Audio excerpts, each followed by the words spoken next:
without getting the rough one. So it's a new data, and I looked at the one. Okay, everybody's in that has requested to get in. All right, let's get started then. Call to order the Madison District Public Schools Monday, September 14th meeting.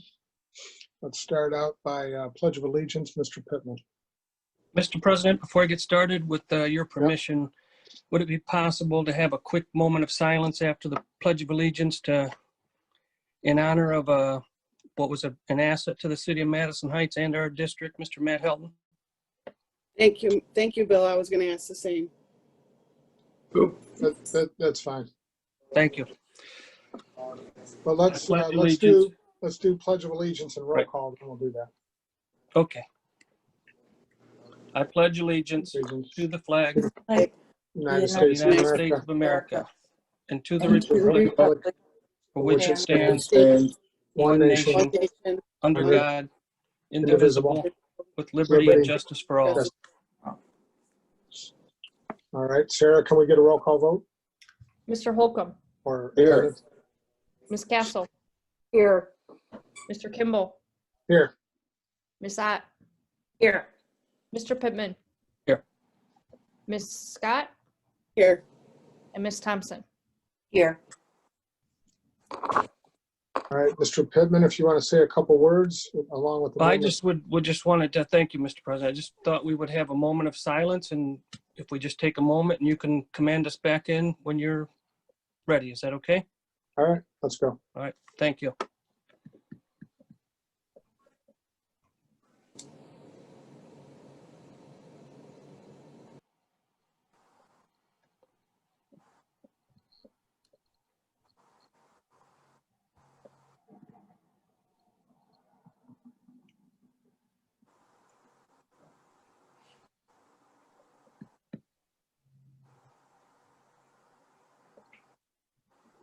Okay, Thank you.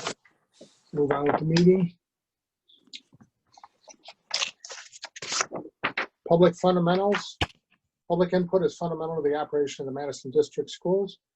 Our public has an opportunity to speak at each meeting. Period of time known as public comments is set aside at each meeting for parents and citizens to speak directly to the board about board-related topics. Do we have anybody on that list, Sarah? Yeah, there are two people with raised hands. Okay, who's the first? We have Nanette Basler and Tom Smith. And Amy. All right. Let's go with Nanette first. Go ahead. Hello, Board of Education. I noticed on the agenda that the sale of the Edison building is being discussed today. I would like to know if the Edison building has been put to open bid and on what sites it was listed on. Why is the Board of Education considering the sale of Edison? Will the money go into the general fund or be designated towards a certain repair? There are two important roles of the school board that I would like to address today: goal setting and curriculum.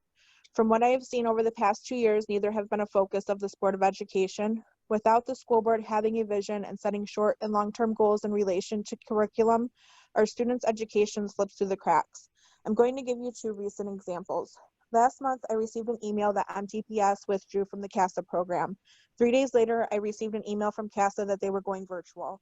I decided to contact CASA and ask why MDPS decided to no longer use CASA. I was told it was for financial reasons. This should have been brought to the Board of Education to decide to keep or eliminate this very important program. When I contacted the superintendent, he was unaware of the importance of CASA. For those of you that do not know, we currently have one AP class down from 2 last year that is teacher-led at Madison. CASA provides an opportunity to take AP classes. Once that importance was explained, the program was reinstated. Mr. Abdullahat also said that he added 7 additional AP classes through Edmentum, once I pointed out the lack of AP classes at Madison, which is great for students who do not require a teacher to be involved in their education. Edmentum courses are not teacher-led, all of which would have been avoided by bringing this to the Board of Education publicly and allowing public comment. 2, German. As all of you should know by my recent emails, the current law for Michigan merit curriculum is any student graduating 2022 or later is required to have 2 years of world language and not permitted to substitute CTE, visual, or fine arts. Legislation is in the process to hopefully extend the option to substitute the second year of world language to graduation year 2024. Last year, German was brought to Madison High without board approval. In May, our German teacher resigned. Instead of attempting to replace the German teacher, it is expected that students teach themselves using Edmentum, which is no easy task. The Board of Education should be involved in this process and know that our students taking German are now at a huge disadvantage. Hopefully, this is resolved by legislation allowing the revision of the law to extend to 2024. If not, I hope that the district has a plan to support our German students to complete the graduation requirement. I hope that these examples gives the board some motivation to create goals and expectations for our superintendent to ensure the success of our district and the success of our students. It was said at the August 12th meeting there would be a special meeting to address goals and expectations before school started, which did not happen. I also see that it is not on the agenda to be discussed today. The most common reason I have heard from parents of why they choose a school other than Madison is the lack of programs. Cutting programs is not going to increase enrollment. In fact, this will encourage current families to exercise their school of choice option. Thank you. Thank you. Let's go with Mr. Smith next.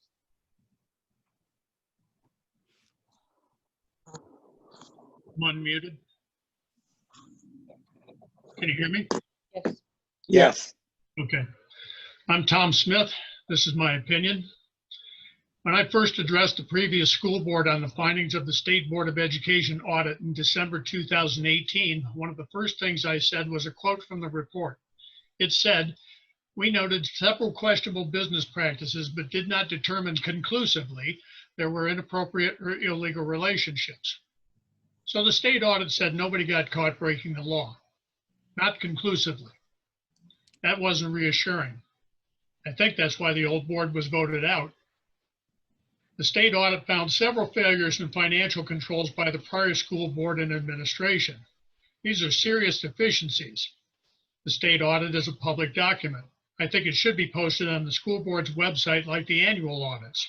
The public should be able to see it. The report said the most significant issues were that MDPS circumvented competitive bidding practices without full transparency and authorization by the school board.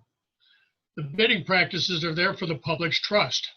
Circumventing them damages that trust.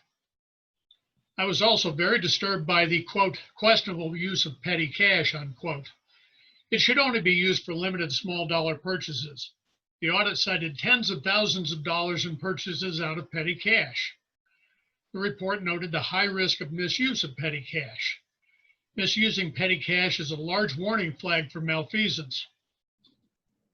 The multiple problems found in the audit were by a board and administration that had many years of experience in operating the school district.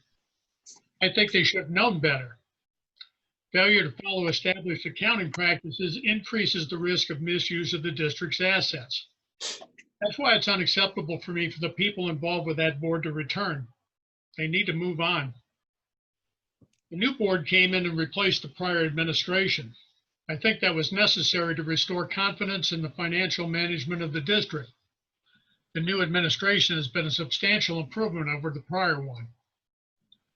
The 2019 Plant Moran annual audit cited several findings of what is called material weaknesses. They found $110,000 in, quote, not fully supported disbursements among several other significant findings. Based on the state audit, I believe that these are also problems from the old board and administration. What I'm interested in is the next audit where I expect to see significant improvement. Let's be clear, nobody's perfect, and auditors often recommend improvements, especially with a new management team. But I have confidence in the current administration and 5 members of this current board to safeguard the district's assets. Let's not go backwards. That's all for now. Okay, thank you, Mr. Smith. I got 2 minutes. And who's the last one? Amy Lewis. All right, Ms. Lewis. Hi, good evening. Can you hear me? Yes. Yep. Great. first thing, I was going to start with some other stuff, but I do want to mention, I agree with Mr. Smith. Transparency is very, very important. And with bringing up the audits and everything and being transparent. So I know he's looking at the previous school board, but I do agree with him that you need to be very clear with your transparency. And there are still some things that are required by state law that are supposed to be on your current website for the current school board and current superintendent that are not transparent according to state law. So thank you, Mr. Smith, for bringing that up. I appreciate that. So maybe this board might be doing a little better, Mr. Smith, but there still needs some transparency. Other things I wanted to mention is I've noticed a lot of CNG ads, and I used to work in marketing and advertising, and I'm curious, I see so many of them, and I have purchased CNG ads before.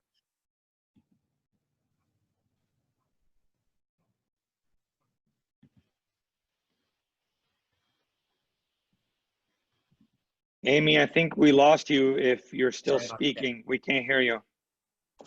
Hello? Yes. Yeah, we lost you. Okay. My phone, for some reason, my friend from Grand Rapids started calling me. Okay. Can you hear me now? Yes. Okay. So with those ads, I'm curious if we're getting a return, like what's the statistical data to prove that those ads are being effective? Is it increasing student growth? Are we having positive enrollment because of that? So I wanted to also mention that the board meetings, when they're on the same night as city council, it's a disadvantage for, number one, the board members to attend city council meetings. Number two, city council attend both meetings. And number three, the public has to pick and choose which meeting to go to. Three, I did ask Mr. Abdullah today if he knew what a future right was, and he stated he really didn't know what I was talking about. And I'm sure we'll go over that later, but I do want to make sure that he did state that he was the board's agent when it came to Keys Academy. And with regards to Keys, I am curious, with the subcommittees that you formed about a month or two ago, who was originally on the subcommittee? Were there any changes on who was on the committee? How many times did this committee meet, if they did meet at all? And were there any recommendations of said subcommittee? Because I see tonight, all of a sudden it's being dissolved. Also, I wanted to mention on the agenda, it shows the Angels giving a presentation on Keys, and then immediately after you're going to vote on the sale of this land or this property. And I'm curious why you're not doing any public comment in between. In fact, I've talked to members of the city, and they're also curious why that's not on the agenda where the public can actually comment, or you don't allow for the public or the board to ingest the information that the superintendent is bringing before voting on it. All of a sudden you want to vote on it tonight. Sounds pretty reactive. And then you're not even having a town hall. And the last thing I want to revisit is make sure that you know the revised school code and Neola 7300, because I want to know where the solicitation of offers is. And again, Mr. Abdullah, I hope you know what the words future right is when it comes to for the words offer. All right, you're at 3:15. Versus refusal. Thank you very much. Have a good evening. I appreciate your time. All right. So that was the last one, Sarah? Yes. All right. That's it for public comments. Next, we move into the superintendent report. Mr. Abdullah. You're muted. You're muted. My superintendent's report is going to be brief initially because I'm going to chime in with the COVID update from Oakland County Health Department later on with our school nurse. And I'm also going to do the presentation, so I don't want to take up a lot of time in this one. But as you all know, we've had the first week of school start this week. We had some glitches. We struggled with some device deployment that we're trying to mitigate as we speak. Our meal distribution also begun, and we are initially starting on Mondays and Thursdays from 10:30 to 12:30 p.m. And we encourage all families to come partake. We're also going to be sending out a survey to see if families are more likely to pick up on one day.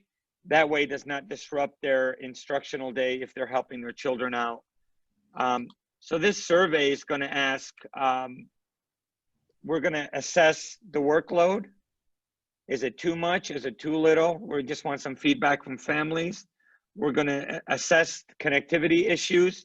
We're going to assess device concerns from families and the meal options. So please look forward to that survey this week. Also, athletics is, we've got the green light to proceed. Our first volleyball game is Tuesday. Tomorrow at 5:30 p.m. is a home game. We have strict guidelines of 2 participants per player, no exceptions. And not only that, we are also not charging for entry fees, and we're not doing any concessions. We'll provide some added face masks in case spectators come in without face mask. The next game will be also a volleyball game. It's also a home game. It's Thursday at 5:30 p.m. at the high school. And the first football game is this Friday, 7 p.m. It's also a home game. Again, 2 spectators per participant, no exceptions, no fees, no concessions this year.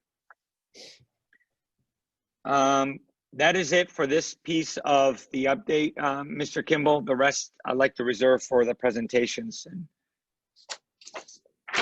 All right. Well, item A is a presentation on Edison Building, so go ahead.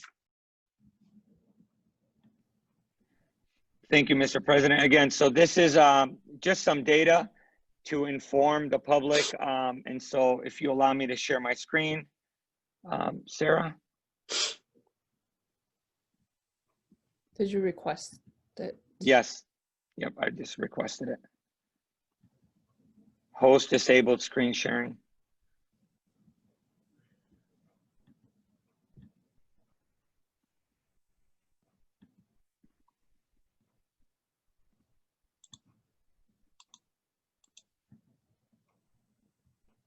Okay, try again.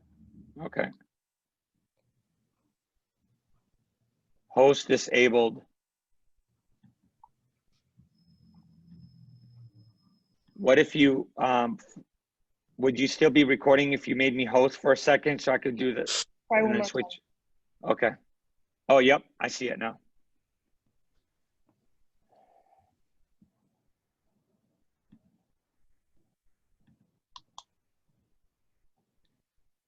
All right, and feel free to write down your questions, trustees, or chime in the middle of us discussing. But I'm going to go through the data that we've gathered. So in this agenda, we're going to discuss fiscal years 2017, 2018, 2019, and 2020. We're going to talk about net building operational costs and revenues. We're going to review the lease revenue and lease fees. And we're also going to discuss fiscal agent revenue. We're going to address building costs, utilities, repairs, technology, annual maintenance, overtime, and overall building costs, utilities, repairs, maintenance. And then finally, building lease versus sell comparison. So you could see side by side where we are with those comparisons. So in 2017, we took no lease revenue. There was no lease there. The lease agreement in 2017 was 8% of total utilities and services, which is right here. That's all they were charged for lease for 2017. Well, that equates to $10,058. We also received $87,022 for being their fiscal agent, for a total revenue for 2017 of $97,080. We had in costs for that year,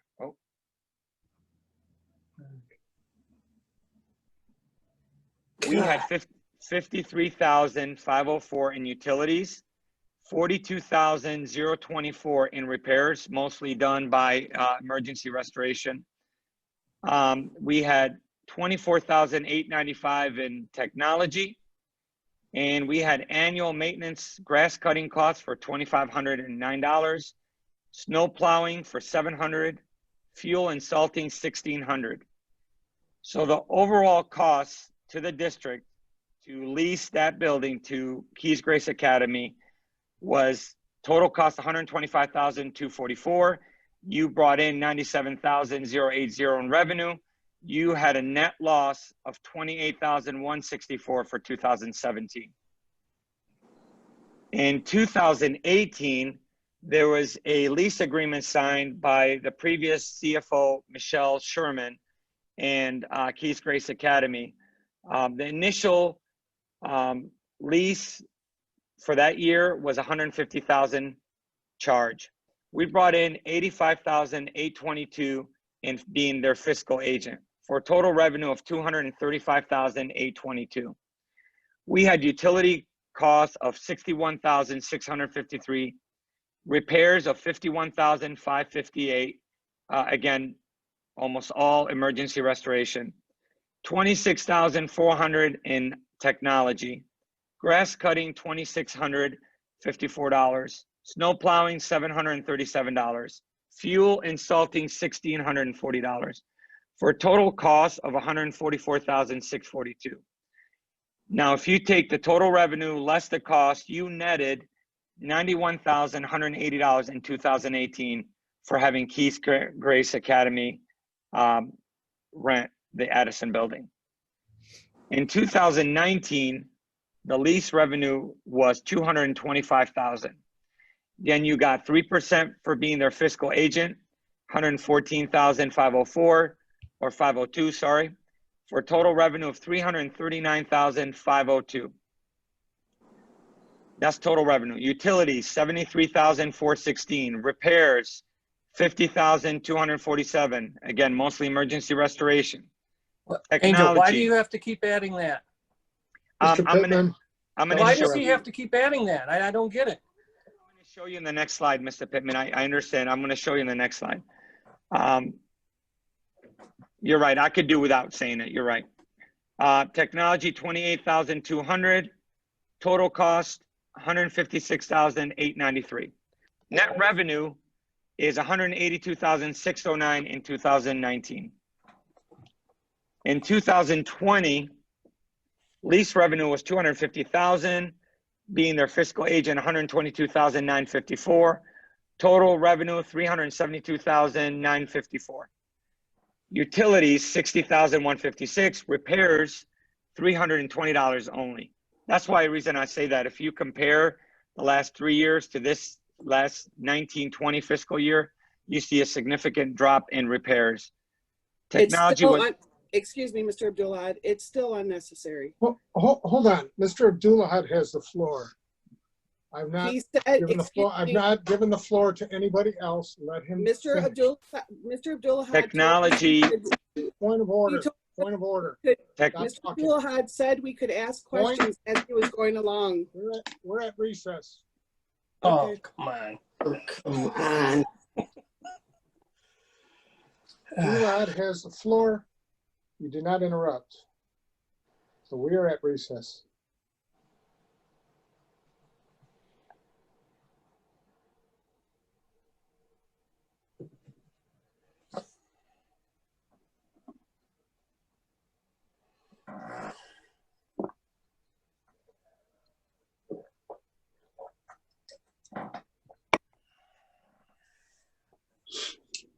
We will now go back in session. Mr. Abdullah, continue. Thank you, Sarah. Are you putting the times for the recess? Yeah, okay. Technology, repairs was $320. Technology, $15,134. Grass cutting, $27.85. Snow plowing, $773. Fuel and salting, $16.63. Overtime, this overtime is to fill a boiler that was repaired in the insurance claim that they had in 2014, or 2014, 2015, for approximately $1.4 million insurance claim. But the boiler now is leaking underneath the foundation, and we have to continually fill the boilers. And so that's where that overtime is happening. Total cost was $85,916. Net revenue was $286,994.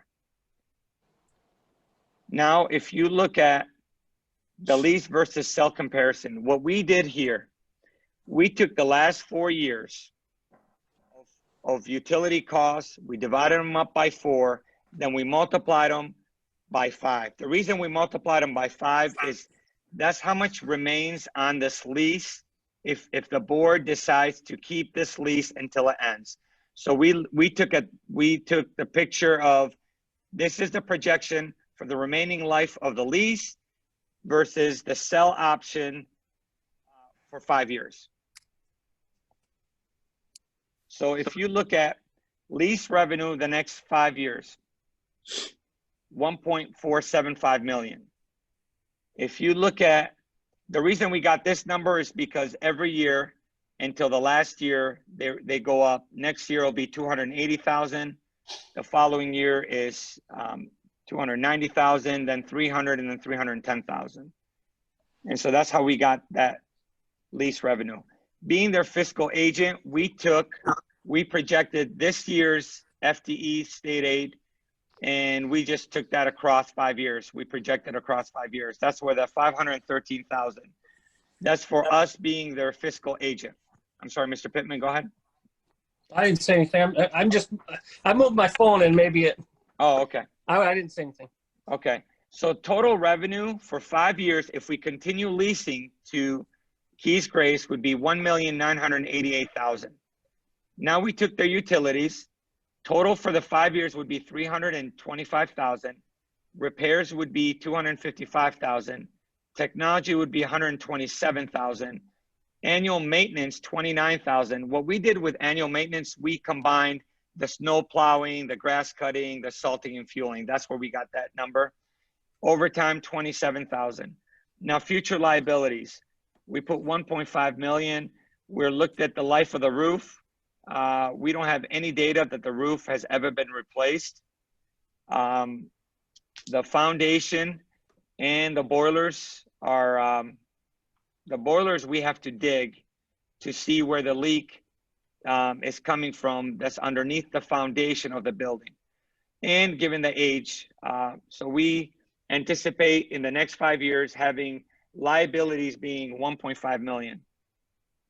We took total costs, added them all up for 2.263 million, and we subtracted revenue for a net loss of 275,000. Again, we're anticipating the future liabilities. And so that's the projection for the life of the remaining lease life of Keys Grace Academy. Now the sell option is you have an intent to purchase letter. So this is an intent to purchase. You have that for 1.15 million right now that we received from Keys Grace Academy. Being their fiscal agent continues, so we continue with that 513,000. Even after you sell the building, you will continue being their fiscal agent. Interest. Oh. I can't see interest because it says show active speakers. I believe that says 90,000. Correct. And if you look below, Yes. yeah, we're anticipating 1 to 2% return on investment. Again, as a public school, we cannot invest in anything else other than MyLoft. So we anticipate between 1 and 2% of having that money. Now you have different options, which I have recommendations instead of investing that money. But total revenue is 1.753 million. But what's even better than that is you remove any liabilities, any future liabilities, any current liabilities that you have from the building. So you would have a net revenue of 1.753 million that then you could put to work on, say, the high school. Instead of going to the taxpayers for a bond renewal, or you could really put it to good use, replace the roof at the high school and invest in some infrastructure at the high school where you are currently using this building for our students. So the summary is, over the remaining life of the lease, we estimate a net loss of $275,000 due to anticipated major repairs due to the building age, equipment, and infrastructure. We know the boiler is currently leaking under the building foundation. The roof is beyond its life expectancy of 40 to 50 years and will need replacement. Estimated costs are $1 million. And required annual repairs will increase significantly due to the age of the building. So I don't have a recommendation. I'm just presenting this board with data, with information. And so if you have any questions for me, if you want me to go back to any slide to discuss this, or do you have any questions for me?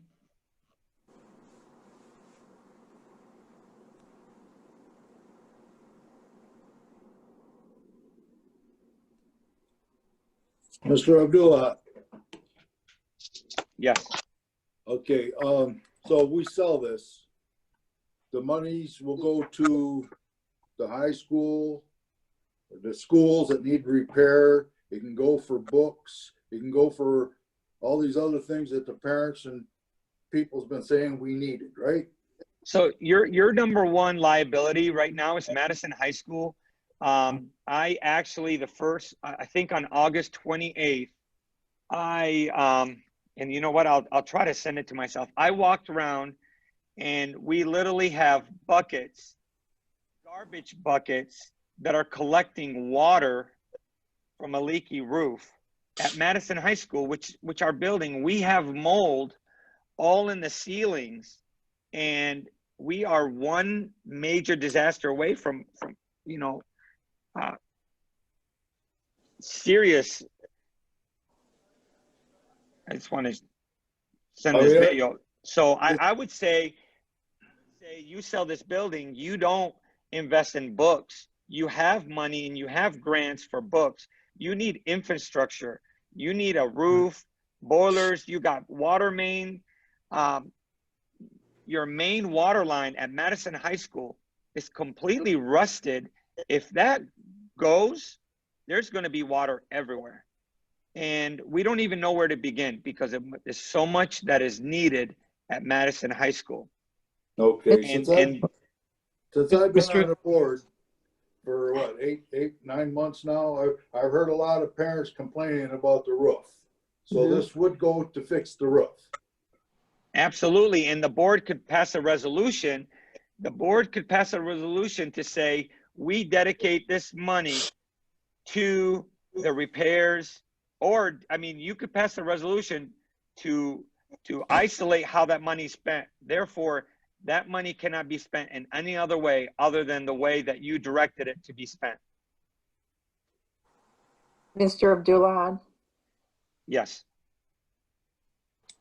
it is my understanding that at one point, and I don't remember what year it would have been, but I've talked with you and I've talked with Mark.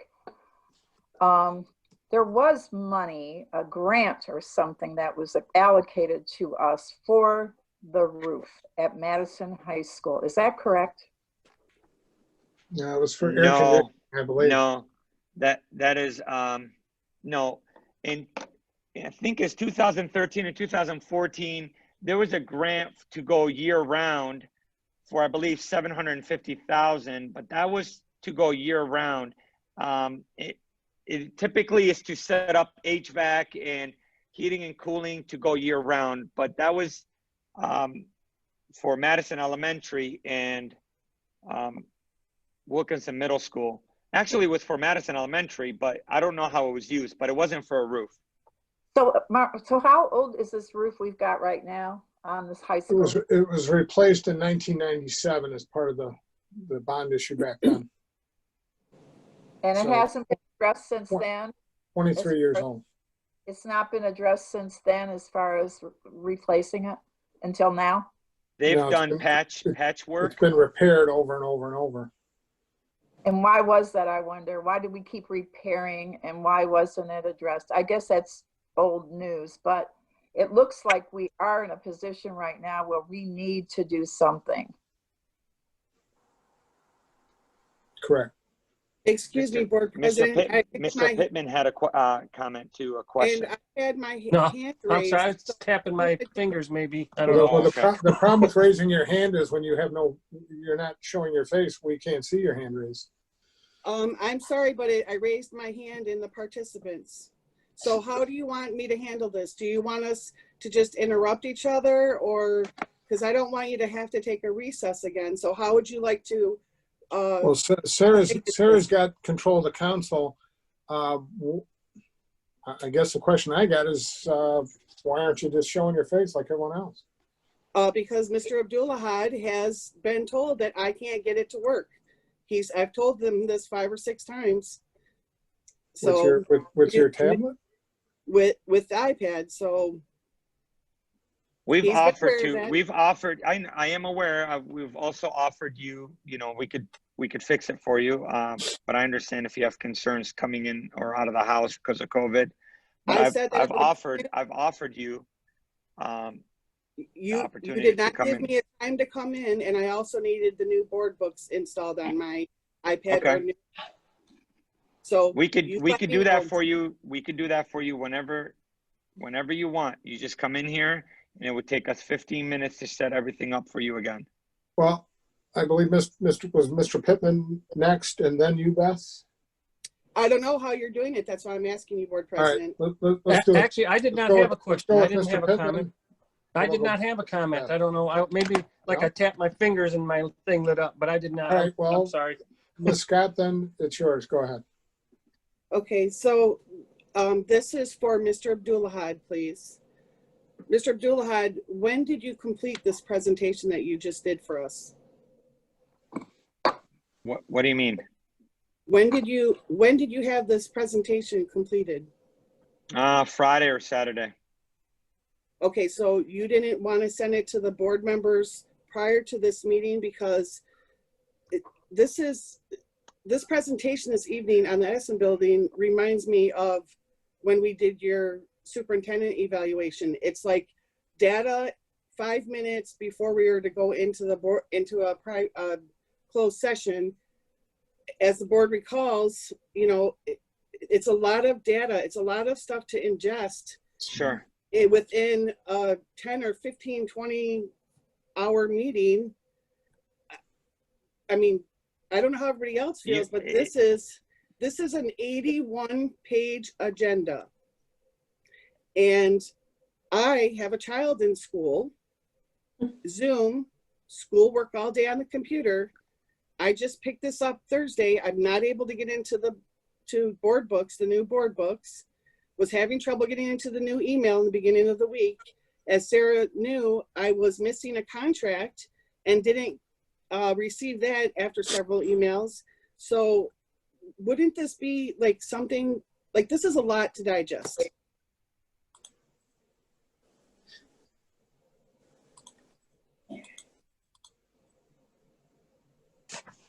So did you have a question for me, Beth? Because you said you had a question for me, and then, I did. And then you started talking. No, my question, I did ask the question. Didn't okay. Didn't you think about sending this to the board prior to this meeting? I have some reservations on information that I share with you that is deemed, or that I deem confidential, and then it just magically appears everywhere. So, and this is no fault of anyone. Excuse me, Mr. Abdulahad, yeah. Are you accusing me of something? No. Well, that's what it sounded like you were accusing me of. All right, like you said, this is an 81-page thing, so we got to move along here. So I'll call the question here. Well, there's no motion. There's no motion in front of us right now, so we really can't. We can't do that. All I can say to Ms. Scott is, if you don't feel you're informed enough or you're uncomfortable with this, then just abstain from voting. Then. Is anyone else uncomfortable with getting this information? Right? I wasn't finished, Mr. Board President. Go ahead. Mr. Abdulahad, you mentioned that there's mold in the ceilings at the high school, correct? Yes. How long have we known this?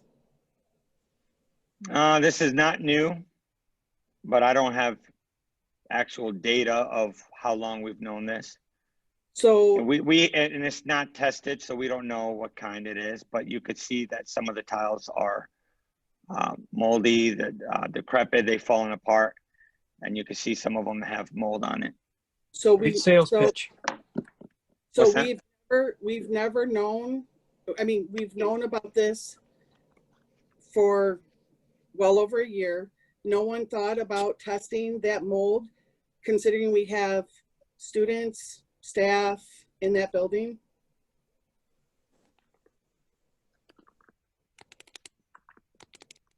That's my question. No one thought about getting that mold tested? Well, my thing is, if you thought about it before tonight, you know, it would have been nice to maybe inform us. I was informed of it from a parent. I didn't. Oh, You okay. said it right, and I'm asking you Okay. if no one ever thought about having it tested. I didn't know there was extensive mold in the ceiling tiles like that. Well, how long have we not been in the building now? Since March? We've not been in the building since March. So March, April, May, June, July, August, September. So nearly 8 out of the 12 months that you just said, we've not been in the building. So we'll be happy to test the mold, test the tiles, and proceed from there. But that concludes my presentation, Mr. Kimball. So I'm done with, All right. unless there's any other questions on Edison. I don't have a question. I just have a comment, if I may. Go ahead. Well, I just think a lot of people are thinking that this is something new that we're bringing. We've been discussing this for months. We've made motions to have it appraised. It was appraised. We've made motions to have Mr. Abdul-Had go into negotiations. He's gone into negotiations. So this is not a new subject that we're doing here tonight with Edison. That's all I want to say. All right, thank you. Anyone else? All right, then we'll move on. The next item is the board discussion. And this reverts back to the June 15th meeting. The first one is the custodial change. Does anyone recall any of the discussion from that meeting? Since we no longer have the recording of it? Mr. President, are you Yes. talking about the centralized, No, no? this says custodial change. Whatever that is. This was the centralizing, Ms. Ott's right. This was when Yes. you're revisiting the request from Ms. Scott. Yes. And one of the motions were to, was to centralize custodial supplies. Right. So this is what you're revisiting right now. All right, does anyone have any recollection of what the discussion was? I don't. Anybody? No? I can tell that it passed 7-0. That's what I have on my notes. All right. The second item was the administration building, the Excuse appraisal. me, Board President. Excuse me. Yeah, The notes also do not represent this. The June 15th meeting notes do not represent this information. well, the Just notes were wanted to taken by the thank same you. person that deleted the meeting, my understanding. If people don't remember what was said then, I don't understand how people can recall this conversation. What's your ideas on this? Ms. Scott? Apparently, you have made it clear that there's nothing, it is what it is, because you're not gonna change it. I'm We're not making it clear that I don't have recollection of this discussion at this meeting. I've Then- asked if anyone else does. Beyond Then- that, if they don't, I don't understand what we're supposed to do here. Okay, per MASB, that it was illegal to continue the meeting. We broke my First Amendment right. So if nobody can remember the next 3 items, might as well skip it over and don't waste anybody else's time, because conveniently, no one will remember it. So we can go on. You can skip the ones that we put on from the June 15th meeting. Thank you. Mr. President, Yes, I have copies of my notes from that night, of my own personal notes. okay. But I don't have, Well- I don't have any verbiage. I basically have that the motions all passed. There was no, marginal votes. It was 7-0, 6-1, 5-2, 6-1. I know Ms. Scott had issues with the, I remember her saying something about wondering if a custodian was to run out of supplies, would they have to run to the junior high and stuff like that. That's the stuff I remember. And it was stated that each building would have their own supplies, and that would just be a central housing there. That's what I remember from that. Ms. Otis is clear. That is what I said. My point of this is that I was not involved in the discussion. I couldn't hear anyone's discussion. But I could not hear. But yet you voted though. Angel repeated what was being said for the vote. So my point is, I still did not hear the discussion. So like I said, there's no sense in wasting everyone's time. No one's really going to remember apparently. So why anything from the June 5th meeting? Well, excuse me, board president. If no one remembers, let's just skip through the June 15th. I'm just stating that that my First Amendment was violated when I was removed from that meeting and not let back in. We should have stopped the meeting. So we can go on to the Board of Actions. That's fine. But now that would require amending the agenda. We're not going to do that. B is the administrative building appraisal. Now I do recall some discussion on this. And originally when we considered this, it was because the state had notified us, and Mr. Abdulahad will back me up on this, that we were to cut our budget by 25%. And at the time, it was my suggestion we get this building appraised to know how much it's worth in case we had to make some deep cuts, including this building that we don't need. That's what I recall from this discussion. And then when it came back on the agenda with that problem past us, the 25% cut, we decided not to appraise that building and spend the money on it. That's what I recall from that one. Does anyone else recall anything from the administrative building appraisal? Mr. Anybody? Kimball, just one thing. Yes. That 25% is not past us yet because the Michigan legislature has not decided how much they're going to cut from the state aid. So it could still be drastic still. So even though they've given us some CARES dollars, they've not actually decided how much they're going to allocate per people. So it could still be there. Okay, but that's next year's budget, is it not? Yeah. Yep. Okay. Yep. All right. Anyone else recall anything from that discussion that they want to share? No? Mr. President, I believe we were all in agreement that we were not going to waste the money to have it appraised. At that point in time, yes, we dropped it. All right, C was form a committee for evaluation of retail sale of Edison Elementary School. It was revisited June 15th. Now, the purpose of this committee was to seek out commercial brokers because the negotiations with Keys had stalled. And as we know now, we have a letter of intent from them. And further down the agenda, we're dissolving that board. And for Ms. Lewison inquired about this committee has never met. Anyone else have anything on that particular item from the discussion that they want to talk about? All right, then D was additional background checks. Was revisited on June 15th, 2020, which we voted on. And I do recall stating that according to law, we have to ensure that all of our employees are safe, our children are safe. And I do know you voted against this, Ms. Scott. And in your closing comments, you said how disgusted you were with board members that voted for this. That's what I recall from that motion. Anyone else? Yes, I have something. You're Go right. ahead. I did say that. And again, there's no reason to discuss it. You've already done it. So really, there's no need to talk about it. Well, it's on the agenda. I can't just skip things over. And I want to point out too that those background checks, Mr. Abdullah had to verify, cost us zero, not a dime. Not a dime.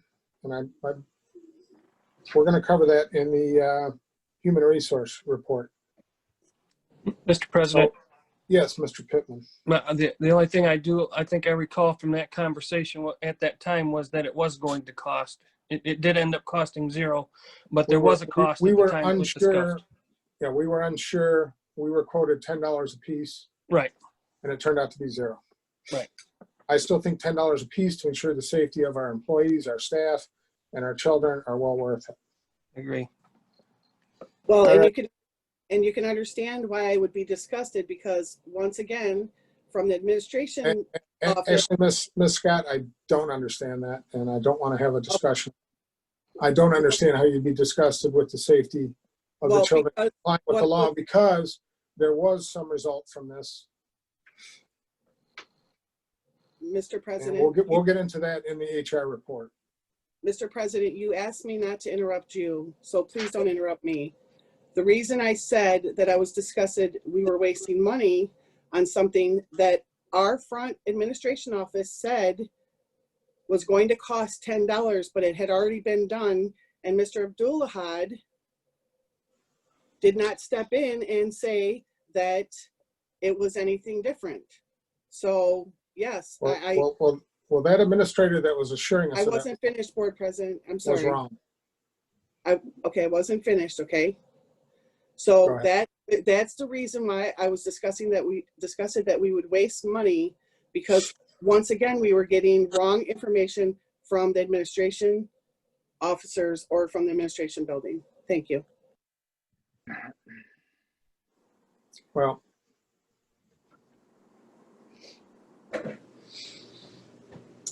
next item. All right, at this point, we move into the Board of Education action items.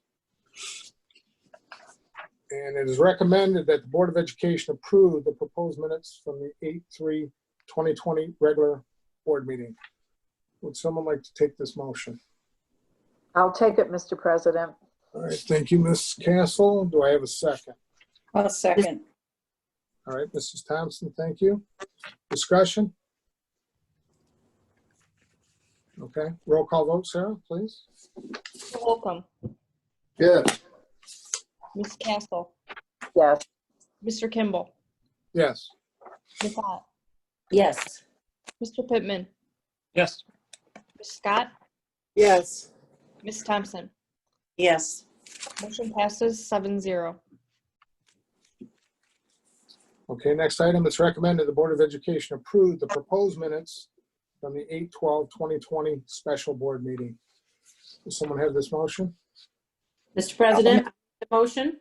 Yes, Mrs. Ott, a second. I'll second. Thank you, Mrs. Thompson. Discussion? Roll call vote, Sarah, please. Mr. Pittman, Yes. Ms. Scott, Yes. Ms. Ott, Yes. Ms. Castle, Yes. Ms. Thompson, Yes. Mr. Holcomb, Yes. Mr. Kimball. Yes.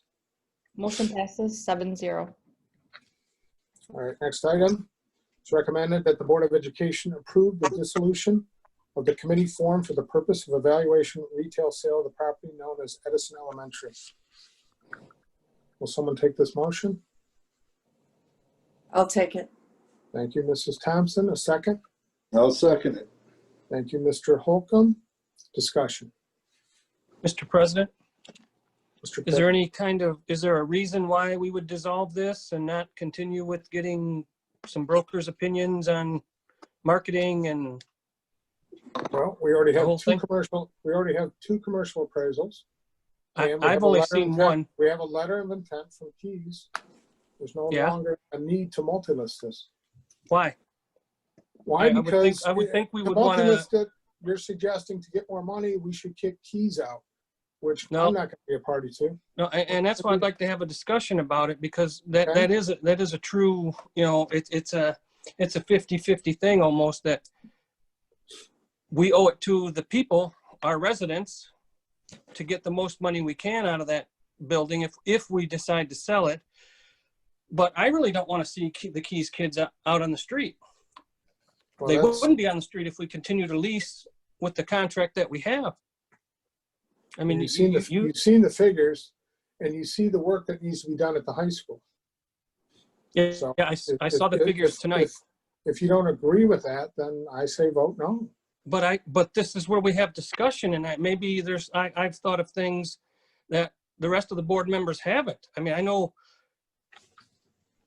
we like to just go and make motions and we don't like to have discussions on them, but I think we need to multi-list this list. I think Keys is the best buyer for that building. I agree 100%. They may be they're the best buyers for it. But I also know that we need to get the top dollar that we can out of it. All right, anyone else? President, Yes, Ms. Cassie. as the occupant of the building, and they've been leasing from us, don't they have first rights to purchase the property? And if that's true, we should really consider their offer. And if for some reason we don't feel it's a good offer, then we would probably, turn it down and then go out and multi-list? But doesn't Keys have a legal right to offer to us a proposal that we can look at to see if we'd like to accept it? I don't think there's any legal rights involved in that. But I can tell you from all the time I've spent landlord-tenant court that just because we're getting more money, I highly doubt a judge would remove them from this. Mr. Kimball, can I share Yes. a few things? Go ahead. You all have seen the initial appraisal that we got for 1.3 million. Yes. Keys sent us their appraisal. I'll be happy to share that. Their appraisal came back at 940,000.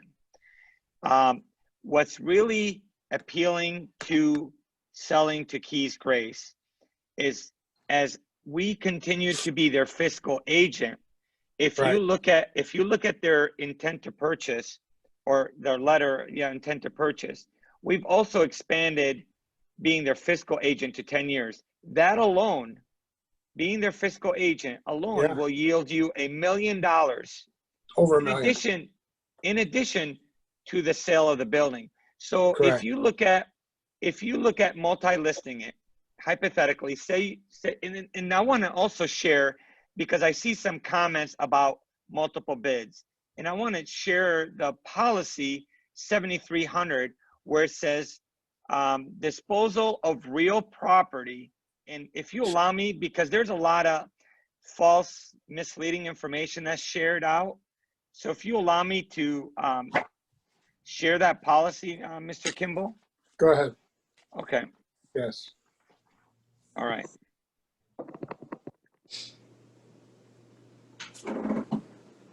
So here's a policy.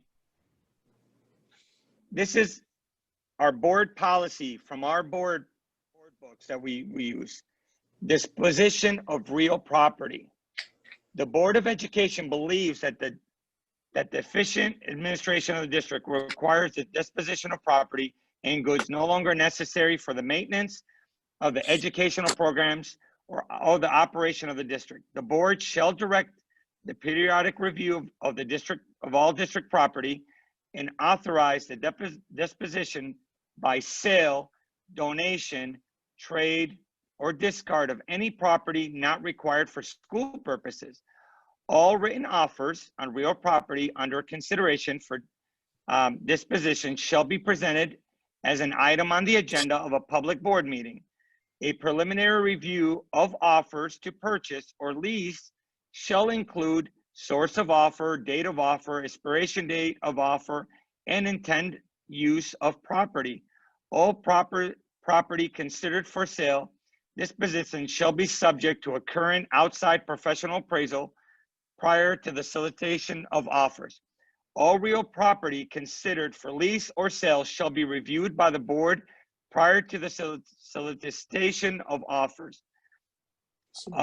Solicitation of offers by the board shall include an expiration date. The authorized agents of the board to review all purchase or lease offers pertaining to the sale or lease of property shall be the superintendent and the board finance committee. The board shall give final approval of all contracts. in consideration of the best interest of the district and of the residents and taxpayers, the board reserves the right to reject any and all offers at its sole discretion, regardless of price and terms. Potential purchasers or lease shall demonstrate financial capabilities to meet the terms and conditions of the purchase or lease offer. Potential purchase shall demonstrate reasonable likelihood of obtaining necessary city township approval. Nothing in here talks about multiple bids and any of that. No, no, As- I agree, Mr. Abdullah. That's it. A lot of that isn't common sense. Mhm. And that's what we should use as common sense, that you want to Yeah. get more offers on whatever Sure. you sell. You know, it's not just All take the first one. Mhm. right, can I answer that? Can I answer that, Mr. Pittman? In a nutshell, if we look at this deal, 1.15 million plus the extra 1.1 million we're going to make over the next 10 years. So if we were to put this out to market and cut keys out, we would need to get at least 2.25 million for this building that only appraises for 1.3. So how would that real estate deal eventually close based on your real estate experience? Why, It would- why would we sell it? That's why, you keep talking about we sell it. Because Why would we sell we it? don't have the money for unexpected major repairs on that building. We've got repairs There- that are needed at our other buildings now. And I might add that over the years of all the roof repairs, we probably could have had a new roof put on the high school. Yeah, but we Applying that don't. money. Well, that's a lot of times why people buy things on credit, Mark. They don't have enough money to put down on it, so they make Well- payments on it. Then this boils down to you don't agree with the decision to sell this school. So I don't, I'm not, that's you- not totally the point, though. The point is you have how a we're vote. selling it. You have a vote, so you can exercise that vote. But I'm allowed to give my opinion, and maybe this is some things that the You- other you board have- members, again, you- haven't thought about. You have been giving your opinion. Nobody has stopped you from giving your opinion. I know, but now you're saying I have a vote like you want to move on. We owe it. I mean, When just the like- time comes to vote, you have a vote on this, yes. Well, I would think part of this is we're going to vote on dissolving the Okay, committee. but what the motion in front of us is to dissolve the committee. Right. So Would That's you it. like to see the appraisal? Would you like to see Keys' I appraisal? I would like to have seen I've it already seen it. a month ago or whenever you got it. Why would we see it? What is seeing it tonight? He just sent it to me today because I asked in preparation of this. He told me verbally. He shared it with me. There's nothing in the relationship that I would think that he would mislead me in that discussion. And I would not imply that he is. no. And then I asked him to send the appraisal in preparation for this meeting. And I'll be happy to share that screen so you could see it. I don't care about it. I mean, you can ask that's up to everyone. I don't care about the appraisal. I care about getting the best value we can out That of is. whatever we do. And you say it's selling the property. I say you could have said 5 million in potential repairs the next 5 years. You didn't talk about what happens in year 6 if we have them for 10 years. We make all that money back, right? We make the lease and the. Okay, your position's very clear on this. Does anyone else have anything to say? It's clear. All right. Anyone else? I think it also, Mr. Pittman, it also locks them in not to explore other. See, Keys Grace is a charter, so they're free to say, you know what, we're leaving. Right. So it also locks them up with, if we sell to them and we become, it locks them up for long-term relationship. So they're not gonna be able to explore and go elsewhere when they know they've invested into a building. They're not gonna go and see what's out there. Because remember, we stole them from Hazel Park. Remember that? So we stole. I know they came from not Hazel us. Park. I don't know that we stole them. Well, you know. I think it was a mutual. Anybody else have comments on this? Yes, I do. The motion in front. Ms. Scott, go ahead. What? Okay, first of all, I've heard that we've had 2 appraisals, 3 appraisals. How many actual appraisals do we have for this building, Mr. Abdullah? We have one from us for 1.3 million. Keys Grace got their own independent appraisal because they thought they wanted their own expert opinion. Their appraisal came back at 940,000. Okay, can you share that to the screen? Sure. Can you see this? Yes. So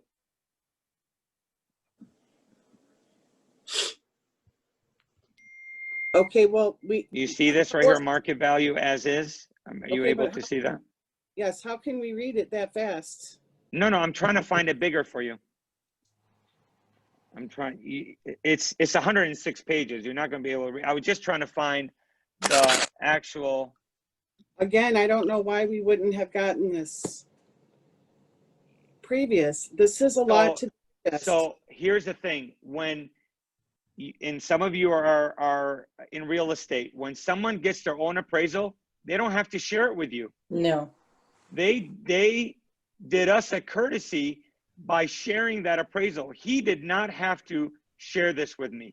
He did this as a courtesy, Ms. Scott. We're obligated to get our own appraisal. We did our own appraisal. As a courtesy, he said, you know what, would it help the board if I shared? I said, you know what, great. The more information I could share with the board, the better. So to say that, why didn't we get this beforehand? I would say we're lucky you got their appraisal from them, because he didn't have to share it with you. Do you have our appraisal that you got? Yes. Can you show that?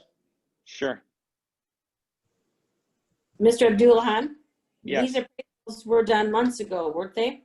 Yes. When we first started talking about the possibility of selling the Edison building. Yes. Mr. President, Yes. and did we not in a previous meeting give Mr. Abdullahan the go-ahead to negotiate with Keys to come to an agreement of some kind? No, We did authorize him to do that. not to come to an agreement. If he could come to an agreement, we gave him the power, the authority to negotiate with them. To negotiate. No, nothing about coming to an agreement. Well, No, the only one, Miss Castle, I could bargain. I'm your agent, but Right. you guys, I could present you the information, and then you guys have to take action. I think You're the it's- ones that accept all I do is present you the data. It's semantics here that Mr. Pittman's calling me out. But it is. Okay, That is. Semantics is important. Okay, let me finish. What I'm trying to say is we gave Mr. Abdullahan the authority to negotiate with Keys. He's done that. Now Yes. he's data to us for a vote. And then if we vote it down, then we would probably move to get commercial appraisals. Am I not correct in that statement I just made? You're correct. No, well, we have commercial appraisals. Okay, here is the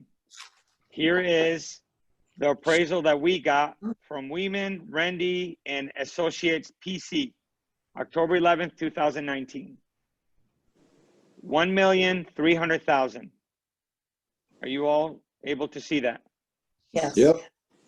Okay, so that's our own independent appraisal. This is the first time that if Keys Grace is on this call, that's the first time they've seen this too, because I've not shared our appraisal with them as we didn't have to.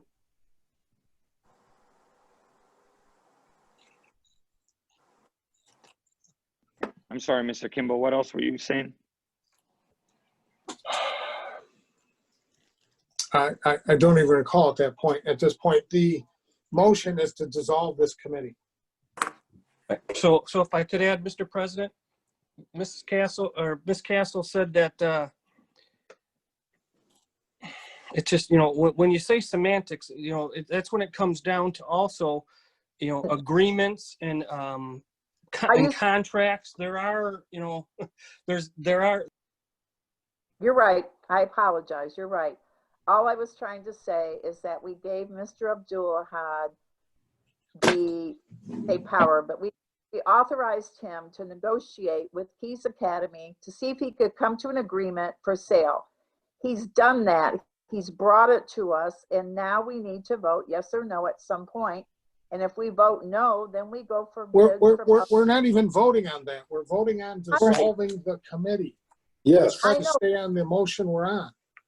please, I'm not saying we are at this point, but if we do, that's where we'll be at. We have something from Mr. Abdul-Ahad now that we need to look at. So, So the item on the agenda right now is to dissolve the committee because we don't feel we need it at this time. Correct. Okay, thank you. so Mr. Kimball, I am your agent until you created the committee. You're already, according to that policy 7300, I was already your agent. Then you created that committee, which kind of removed me from being your agent. And now I think that's why you're addressing the dissolving. So do you want to re-engage me, or do you want to continue with your committee? That will be further on the agenda. We're dealing with this motion in front of us right now to dissolve the committee. Does anyone else have something to say about that? No? All right, Sarah, roll call vote. Mr. Kimball, Yes. Mr. Pittman, I'm sorry. So that's what I'm saying is that what I wanted to clear with Ms. Castle, that we did give Angel that, or the superintendent, that authority, and then we formed the committee which took him out. So the committee should have replaced, just like Mr. Abdul-Ahad said. So now No, we authorized him to negotiate with Keys. The motion was to create a subcommittee to engage commercial brokers for their opinion. We never revoked his authority to negotiate with Keys. That was not a separate motion. The motion now is to dissolve the committee to obtain commercial brokers. That's it. It has nothing to do with the sale, the letter of intent. Mr. Abdul-Ahad's negotiating anything. This is the motion in front of us. Right. So we'll pick this back up in a minute. Excuse me, Board President. You always ask us to not interrupt, and you're continuously interrupting, and I cannot. Excuse me, because we're way off topic here. We're talking about a bunch of other stuff that is not even the motion in front of us. So I do have a right to interject at that point. I'm asking that you let people speak because this is a very important subject. So please let us speak. Dissolving the committee is something totally aside from the sale of Edison. It has nothing to do with the sale of Edison. Excuse me. That's the motion we're on. Yes. We're already in the middle of the vote. Correct. That's what I thought. We're ready to vote. Yeah. Sarah, roll call vote. Mr. Kimball, Yes. Mr. Pittman, No. Mr. Holcomb, Yes. Ms. Scott, No. Ms. Thompson, Yes. Ms. Castle, Ms. Castle. Barb, you're muted.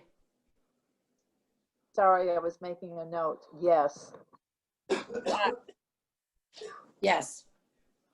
motion passes 5-2.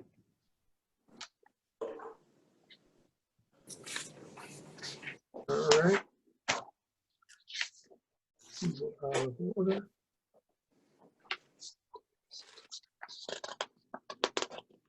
How you feeling?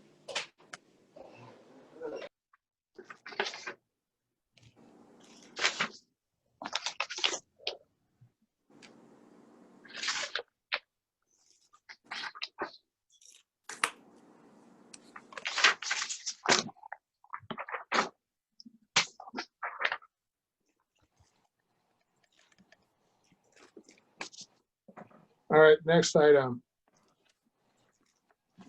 It is recommended the Board of Education accept the offer from Keys Grace as presented in the discussed letter. Now we're on accepting their letter of intent, approving. Mr. Kimball's intent to purchase, not offer, intent to purchase letter. Well, intent to purchase. Who will give this motion? I'll make that motion. What, can I ask, Gloria, which Mr. motion, what is the Thompson? motion you're making? Discussion of Keys Grace letter of intent to purchase. All right. Well, my motion says offer. Yeah, that's my point. All right, do we have a second? Mr. President, I'll second. All right, Mrs. Ott, thank you. Now we're at discussion. Mr. Pittman, go ahead. Okay, so are we just, is there an offer? or there's a letter of intent. There's a letter of We're gonna intent vote that on we accepting are- an offer that we don't have? Where's the offer? That's, I guess that'll be my question. Where's the offer? Mr. Abdullah, can you put it on the screen? Yep, let me pull it up.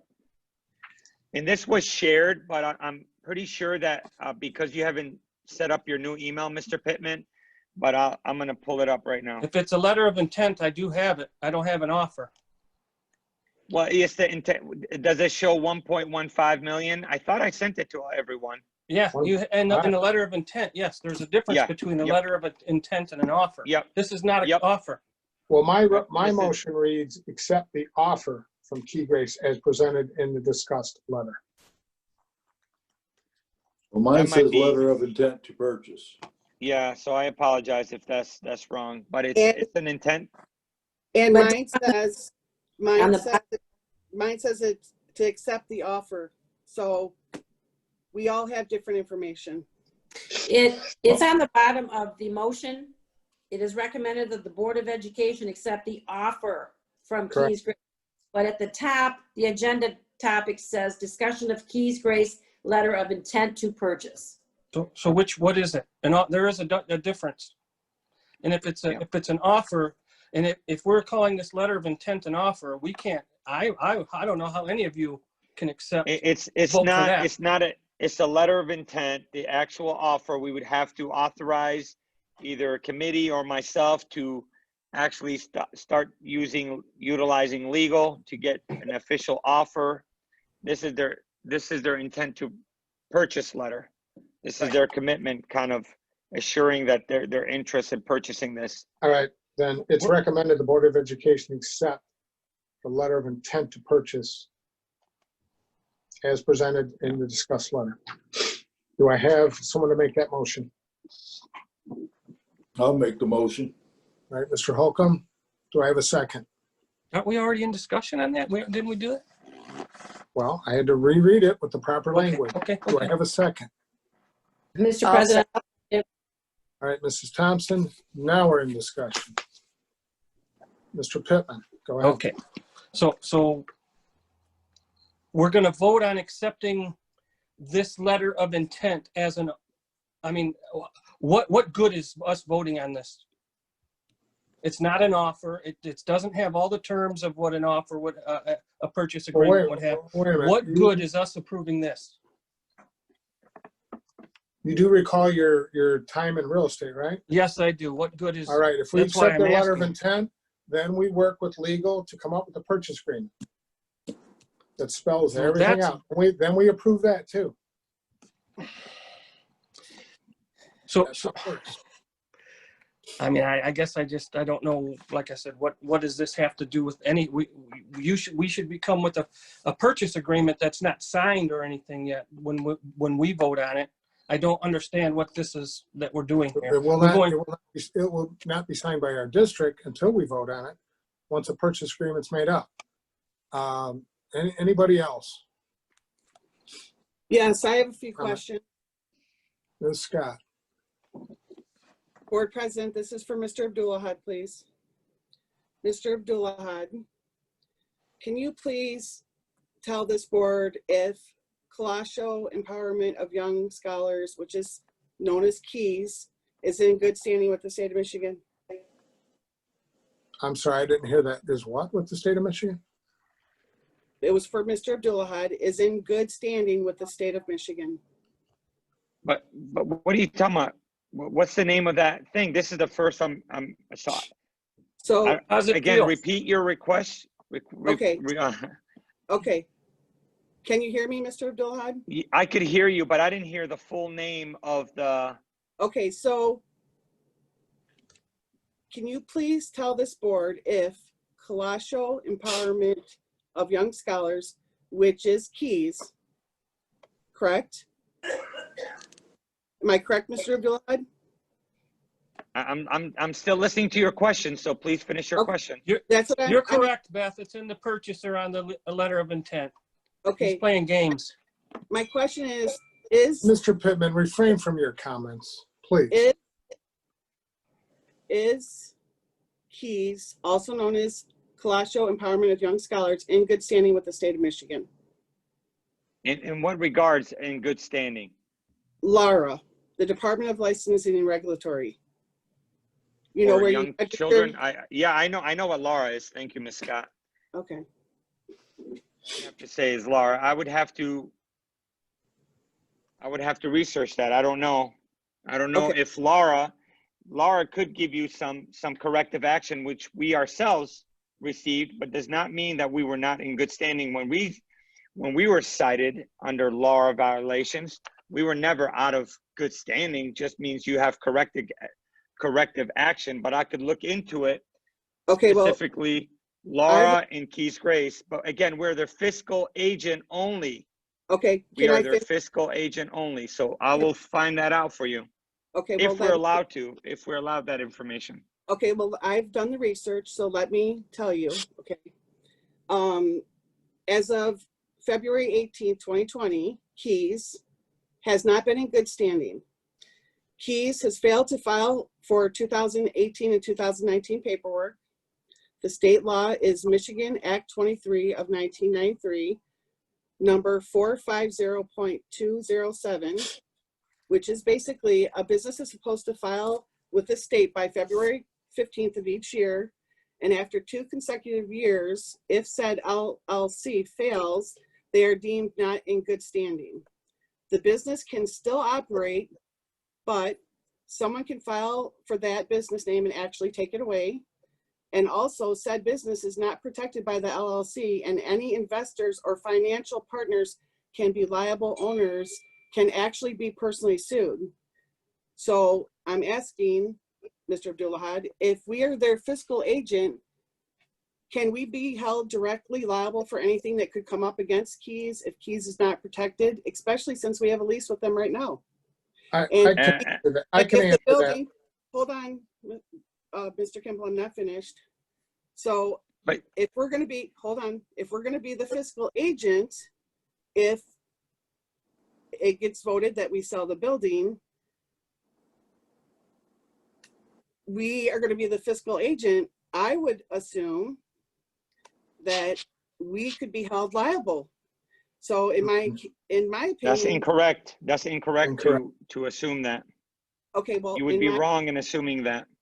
Well, that's what I said. In my opinion, I didn't say I was assuming. I said in my opinion. Okay. But if you didn't know that they weren't in good standing, and I researched it and found out they weren't in good standing, it makes me a little nervous, and that we're putting Madison District Public School at risk. Are you finished? For now. Can I answer that?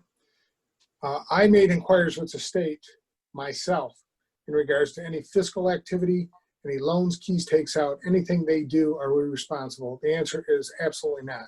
And what you're talking about is called an annual filing. It's a $25 fee. If you're in bad standing, all you have to do is make up those previous years and pay another $75 fee, and you're back in good standing. That has nothing to do with the sale or the operation of Keys. We have zero liability for that stuff. I know that for a fact from talking to the state of Michigan on an unrelated matter concerning Keys and our relationship from before the new board. So I can tell you that with 100% certainty, that makes no difference. Now, anyone else have something? Okay, so we're just voting on the letter, right, Mr. President? That's correct. A purchase agreement will come to us at another time. I just would like to say I'm still under the opinion that we should put this out for multiple bids to make sure that we maximize our our funds. All right. Roll call vote, Sarah. Are we, excuse me, Board President, are we done discussing this? We're done with discussion, yes. No, okay, I have more to say than I thought some other people were gonna chime in. I can't believe the board has nothing to say when we're talking about selling one of our assets. Like, I feel that we need to have further discussion because that we're doing the community an injustice by not speaking more about this. This hasn't gone to a town hall. Do you feel that we're doing the community an injustice by not putting this to a town hall meeting and letting the public weigh in on this? So you have an intent. We're trying to be as open and transparent with discussion, dialogue, and then when you have, if this board chooses to have after this a town hall, this board could direct me to do a town hall to get more feedback. Again, like Mr. Pittman said, you're still not tied in, and you're trying to be open and transparent to have discussion, dialogue.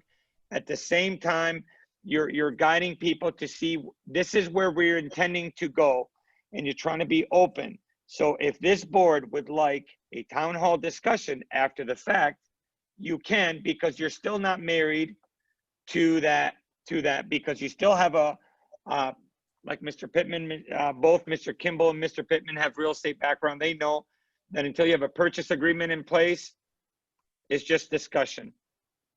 Correct? I So- agree. Yeah. So if I could try to help you, maybe just for Beth's sake. Sure. So this is just for this letter of intent, Beth. There will be another time where they'll come with the purchase agreement prior to it being signed, right? Where then we'll have a Yes. final vote on Yes. whether we accept that or not. Right. Sound good? I have something, Mr. President. Yes. Well, I mean, a lot of people are saying that we're hasty, we're making hasty decisions, we're not discussing it. Why are we moving so quickly? We have been discussing this Edison building for months now. We Months. And when it wasn't moving, we gave Mr. Abdulahad the ability to go into negotiations. And it was public. They were discussed during our meetings. Discussed during all of our board meetings with going forward with Keys Grace and the Edison building. Yes. Mr. President, Yes. yes, it has been discussed in the board meetings. The ones I've been to, I've heard it talked about. And what really gets me is the same people that are sitting there, I guess, complaining about us being non-transparent or doing things behind back. They're the same people that's complaining that the water's dripping in on the students, and the same ones that's complaining we need this for a school. Come on, people. What do you just here to argue with us? Make this pleasant. All right. Anyone else? All right. Sarah, roll call vote. Ms. Thompson, Yes. Mr. Pittman, No. Mr. Holcomb, Yes. Ms. Scott, No. Person. Mr. Kimball, Yes. Ms. Point of Cass, order, Board President. Excuse me, we're in a vote. Then stop Sarah, spinning, continue. please. Sarah, continue. Ms. Castle, Barb, you're muted. Barb, She's working on it. Oh, God. you're there. okay, go ahead. There you go. I vote yes. Ms. Ott, Yes. motion passes 5-2. All right, next item is the reintroduction of in-person learning for targeted students. It's recommended that the Board of Education authorize Mr. Abdulahad to slowly introduce in-person instruction for at-risk special education and ELL students. Will someone make this motion? I'll make the motion. Thank you, Mrs. Thompson. Do we have a second? Do we have a Mr. second? I'll second. Thank you, Mrs. Ott. Discussion. I do. Mr. President, I Mr. did want to Abdulahad. share. I did want to share with you a COVID stat sheet, just so you could see where trends are before you take action. I did ask the school nurse to join us to discuss COVID trends, if you allow me to. Sure. Or Go ahead. okay. Might answer any Cummings, questions. yeah, Anybody Ms. has? Cummings, are you here? Yep, can you hear me? Yes. Okay, so let me just find the document.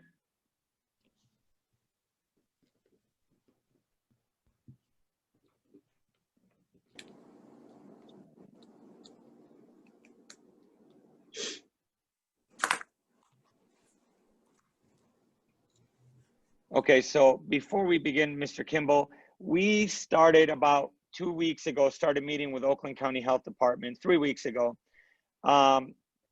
because we were voicing our concern that they were not meeting with us through the entire summer to give us input.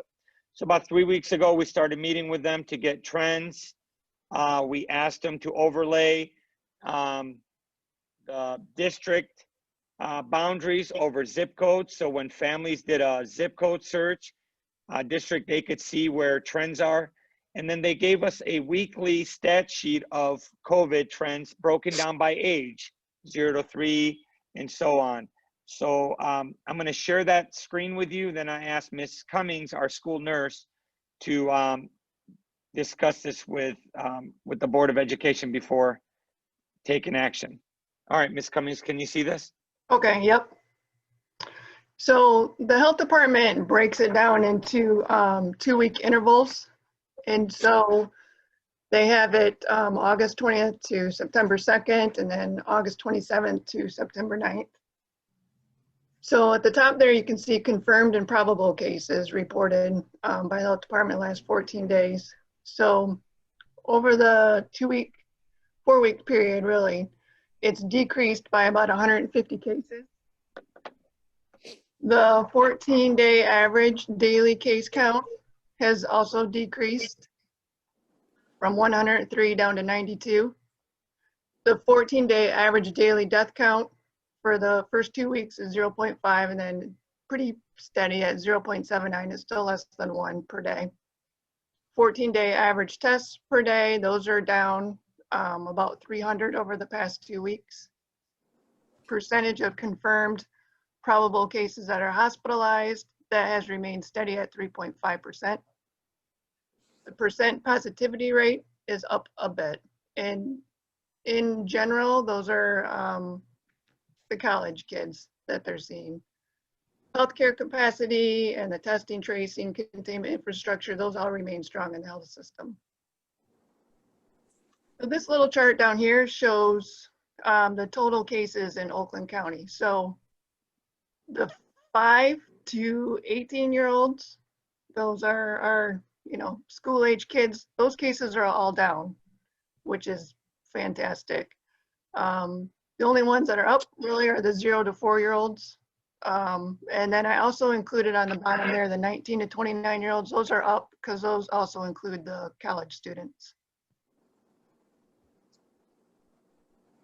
The 5, just as a added statistic, the 5 to 10-year-olds, those account for less than 2% of the cases in Oakland County. It's about 1.77% of the cases.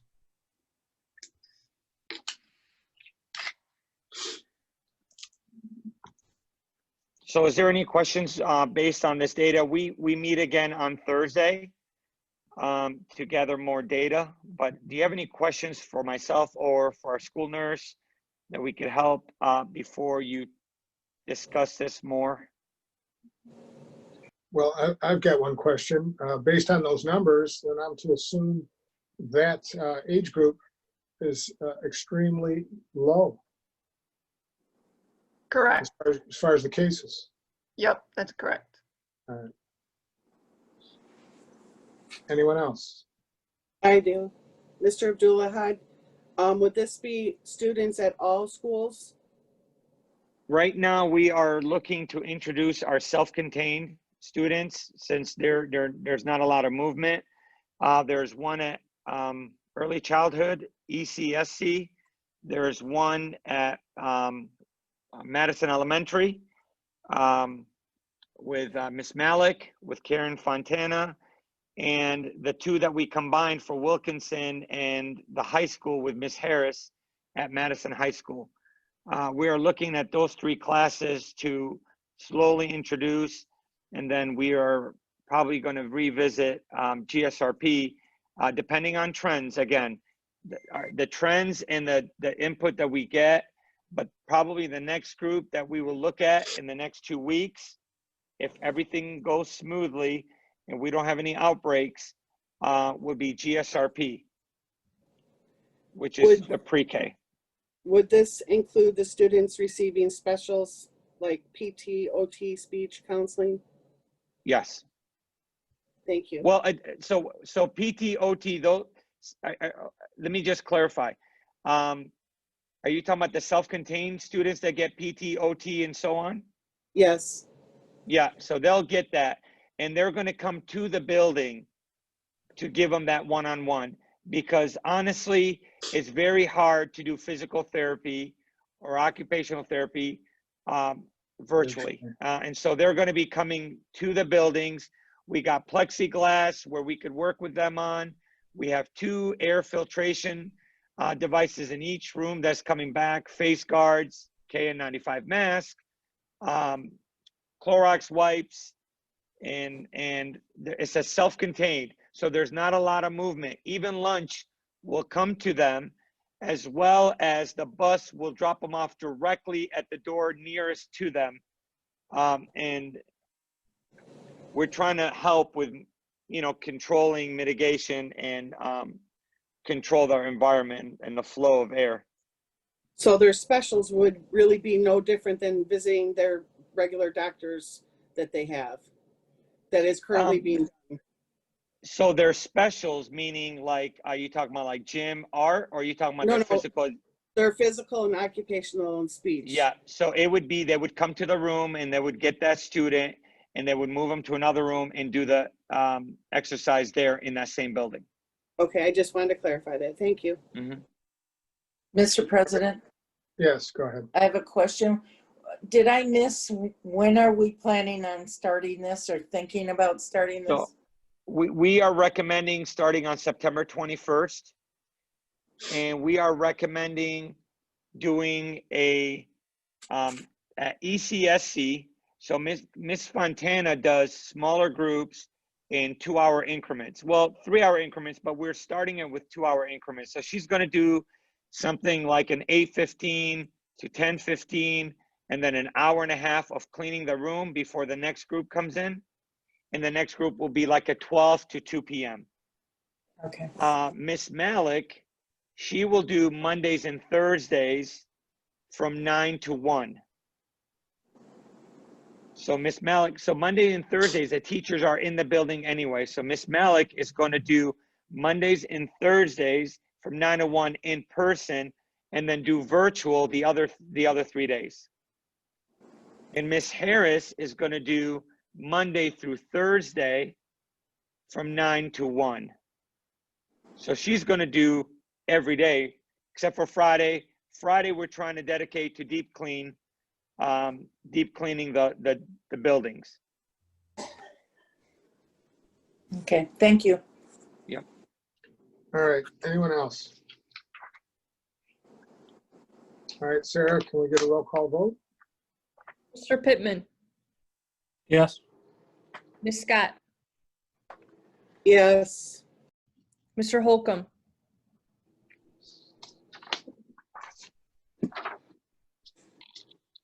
Yes. Mr. Kimball, Yes. Ms. Thompson, Yes. Ms. Ott, Yes. and Ms. Castle. Yes. Motion passes 7-0. All right, next item, it's recommended the Board of Education accept the district nurse contract as presented. Someone make a motion for this? I'll make a motion. Thank you, Ms. Scott. Do I have a second? Mr. President, I'll second. Thank you, Mrs. Ott. Discussion. Mr. President, I didn't see the nurse's contract. It wasn't in my packet. It's in the one that was sent around 6:30. Today?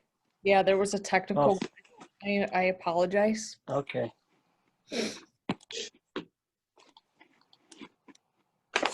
Okay, whatever.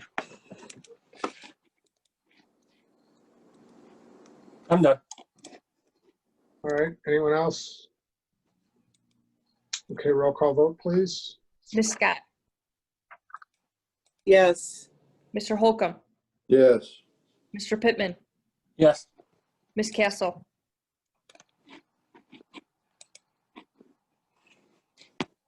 Go ahead, Barb. I said yes, I'm sorry. Ms. Thompson, Yes. Ms. Ott, Yes. Mr. Kimball. Yes. Motion passes 7-0. Next item, it's recommended the Board of Education approve the proposed 2020-2021 school year as presented. Someone like to make this motion? I'll make a motion. Thank you. I'll Mrs. second the motion. Thank you, Ms. Scott. Discussion?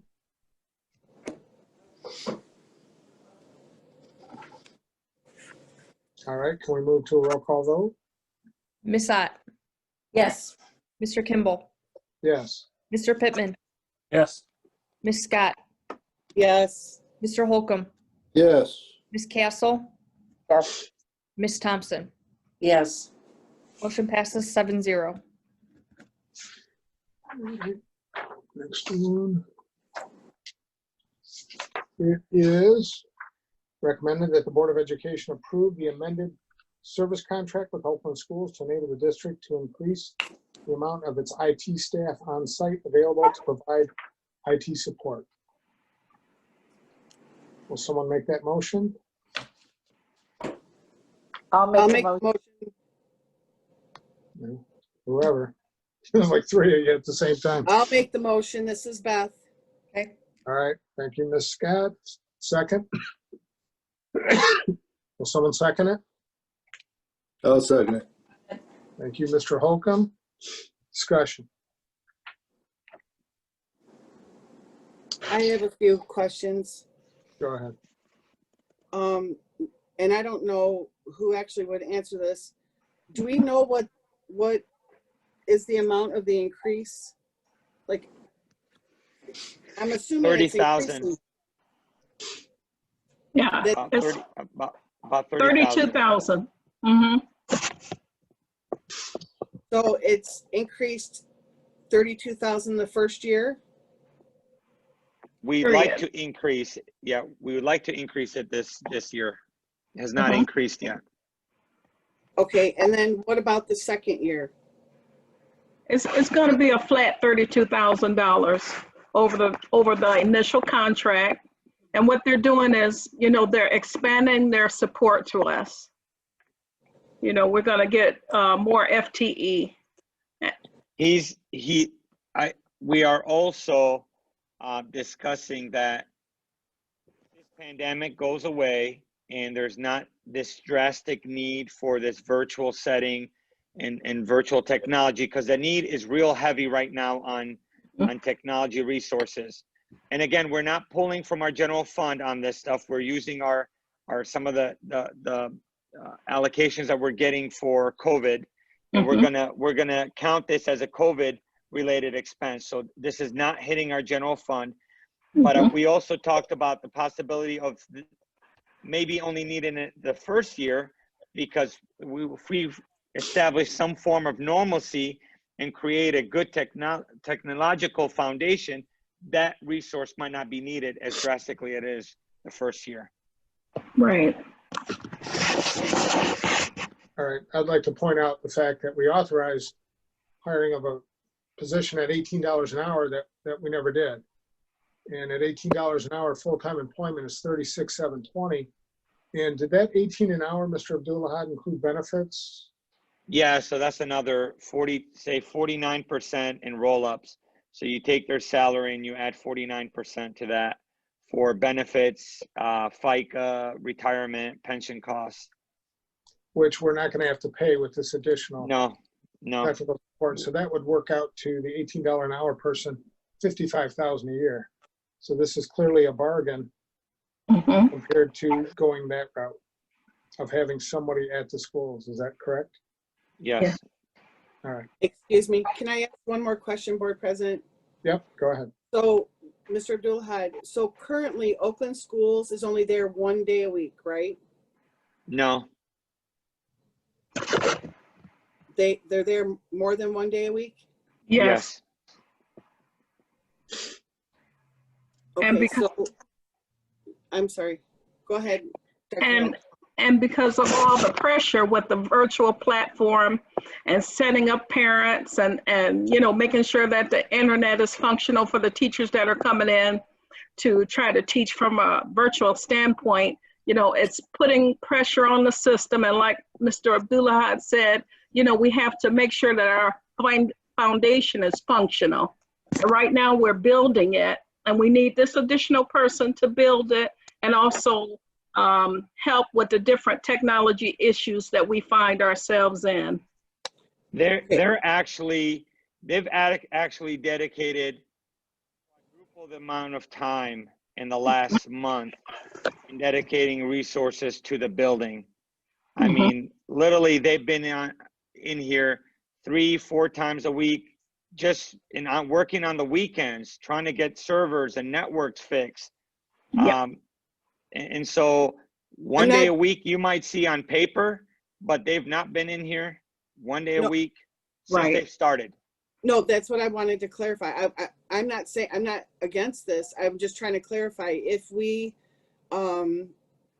so I was under the assumption that they were coming once a week, and I was wondering how we were doing all this with just somebody 1 day a week. So they'll be in, we'll have somebody in Monday through Friday or something. Somebody will always be on call, or somebody will always be on duty during the school hours. That's what I was getting to. Yes. Yep. Thank you. Yep. And with that, yes, absolutely. And they're actually they support 18 school districts. So we went from a one-man show few years ago. We attempted to secure all covered. That was not successful at all. And then now Oakland Schools, who manages 18 other school districts. So they have systems in place already and foundations. So now they have to onboard us to get us to basically where all the other districts are and where we ought to be, which we were not. So they're discovering and uncovering things that we didn't even know. We had no idea. And so this is really a great investment. And again, it's not coming from your general fund. So it is not touching your general fund. We've been lucky the last year and a half with grant money that we've secured. Dr. Hill's been phenomenal in securing money for us. And we've had some divine intervention, but we've got a lot of money that they've blessed us with, and we are allocating directly to the support of students and staff.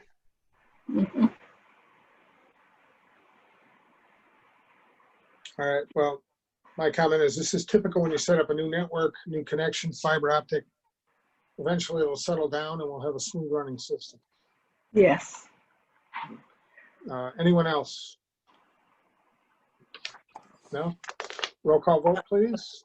Mr. President,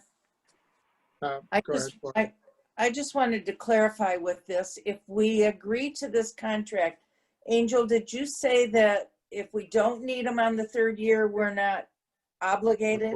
For second year. Yes, or the second year. Okay. Yeah. Okay. Roll call vote, please. Mr. Pittman, Yes. Mr. Holcomb, Yes. Mr. Kimball, Yes. Miss Ott, Yes. Miss Scott, Yes. Miss Thompson, Yes. Miss Castle. Yes. Motion passes 7-0.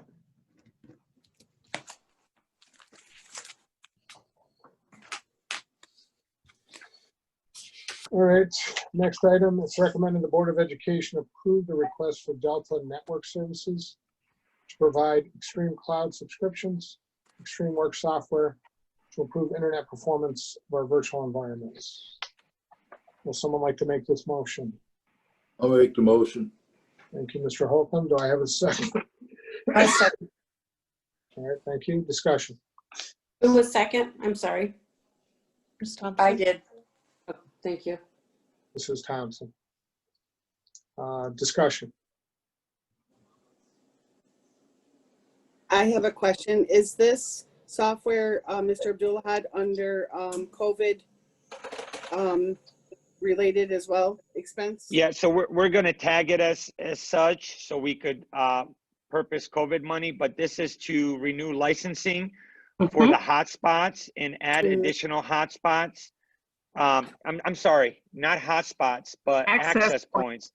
So as you go in the building, there's a lot of areas where they're either not very good reception or complete dead zones. And so we're trying to expand that. So wherever the staff are, they have access. Right now, it's very glitchy in some rooms and some others. So we're expanding that and we're renewing our licensing with them.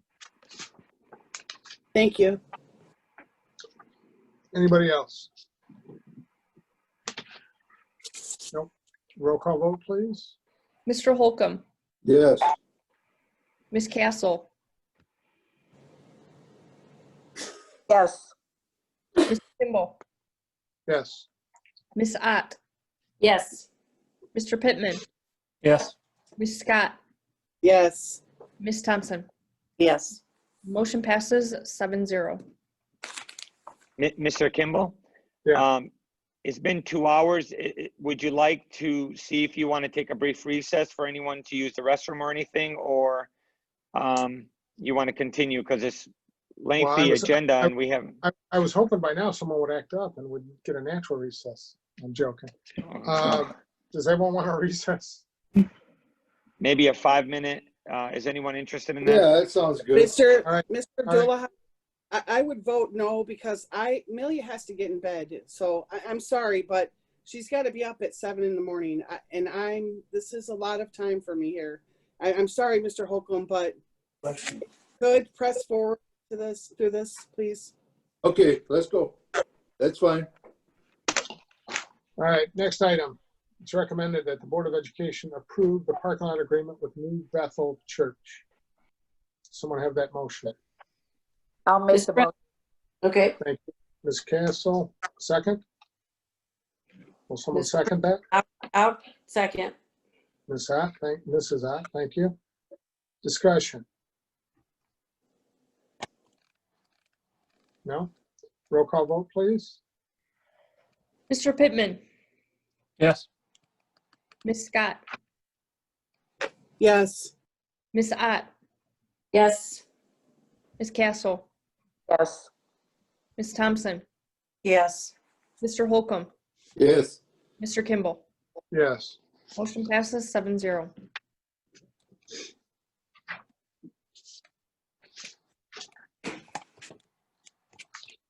Okay, next item, and this pertains to the letter of intent we just signed. It's recommended that the Board of Education authorize the superintendent to bid out broker services. Ultimately, if we enter into the deal with Keys, we're going to need a commercial broker to process the deal, not to multi-list it. This authorizes Mr. Abdullah to put services out to bid. Someone take this motion? Mr. President, I'll make the motion. All right, thank you, Mrs. Ott. Do I have a second?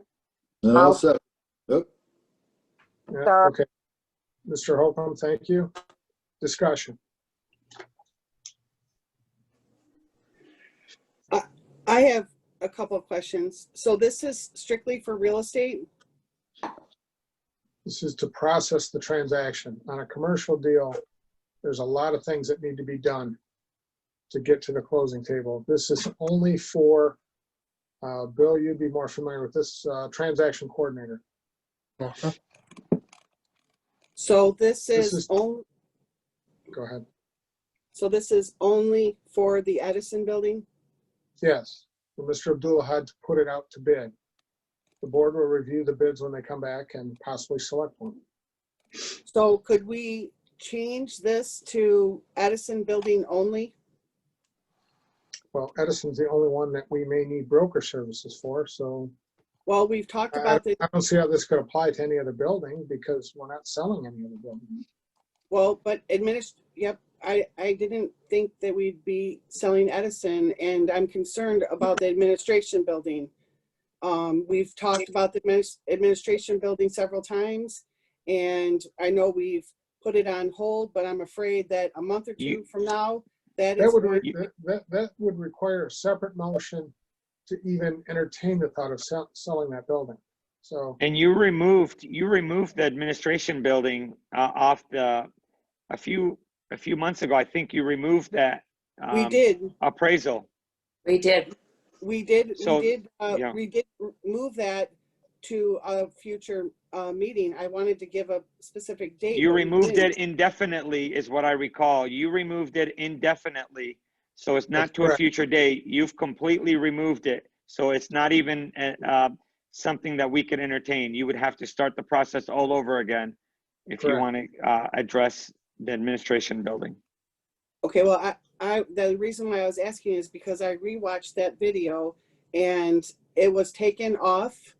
I thought it was taken off permanently, but it was taken off to a possible future meeting. And I just wanted to be clear. Are you sure you had the right meeting though? Because we did take it off, but then we brought it back on that meeting and basically dissolved it right there. Okay, I just wanted to make it clear that this was for the Edison building only. It is. That's the only discussion, Ms. Scott. That's the Well, only discussion we've been having. Okay, well, I just wanted to make that clear that it was for the Edison building. Thank you. Right, and seeking bids does not tie us to anything. The board would still have to approve any bid that we choose to go with. So this is just the preliminary steps to authorize Mr. Abdulahad to put it out to bid. Anyone else? No? All right, roll call vote, please. Mr. Kimball, Yes.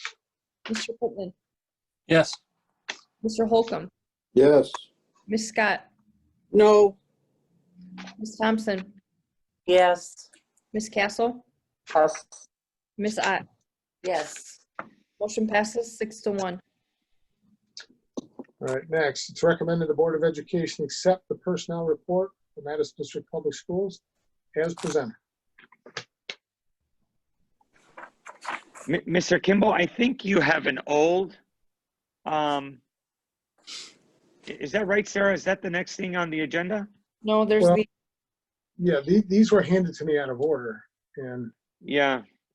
So I think the next is the HR background report. no, there's two Yeah, more action items. Oh, there's two more. What's the next one? Does he have? we have two more, but what's the problem with acting on this one? Oh, okay. It's just Does out it of really- order. but- Does it really matter? Well, it was given to me out of order, so Yeah, we apologize. it's all right. I figure we just do them one at a time. Okay. Will someone take this motion? Which one is it? It is to accept the HR report. I'll make that motion. Thank you, Mrs. Thompson. Do I have a second? Do I have a second? I'll second it, President. Thank you. Discussion. Mr. President, Yes. can I ask that we read these off individually, please? That would be great if I was given those in the package here. I could share the screen, Mr. Kimball, if Why you don't would you like read that. How about just Let me read read them? Okay. Yes. Let me just pull it up. So it's the HR report. So this is a, okay, personnel report. 13. All right, so you have new hires. Jamie Thiel, Sarah Cummings, Donna Werthermer, Christopher Chase, Cheyenne Serrato, Mallory Casper, Erica Lee. Resignations, Carl Patterson, Donna Desmond, Abby Stoker, Jessica Colley, Jamie Malloy, Tiffany Pridizik, Marta Burkle, Crystal Lum, Celeste Brown, Dahlia Polis, China Livingston. Retirements, none. Terminations, none. Position eliminations, none. Layoffs. So we haven't done these yet. You want me to read those too? Ms. Scott, you want those read as well? I wanted the whole report read. Okay. Read them.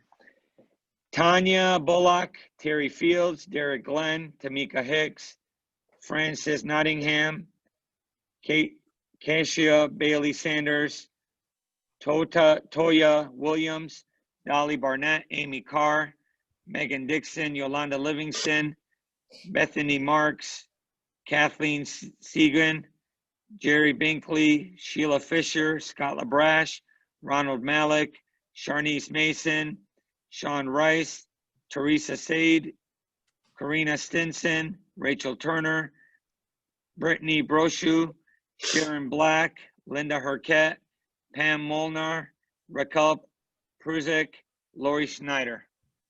That's the whole list.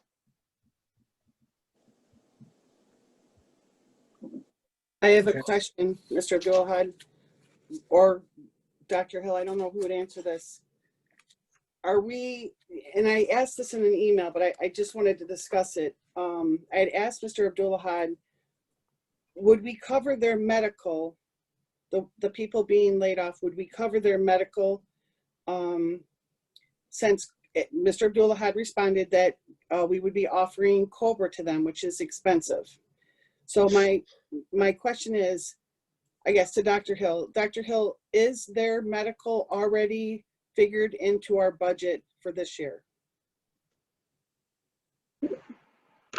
The medical is already in the budget for the current year.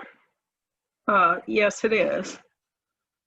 Okay, so my question would be, Dr. Hill or Mr. Abdulahad, why would we not continue their medical at least for the next 2 months, since all of these people that are being laid off have been essential workers to our school?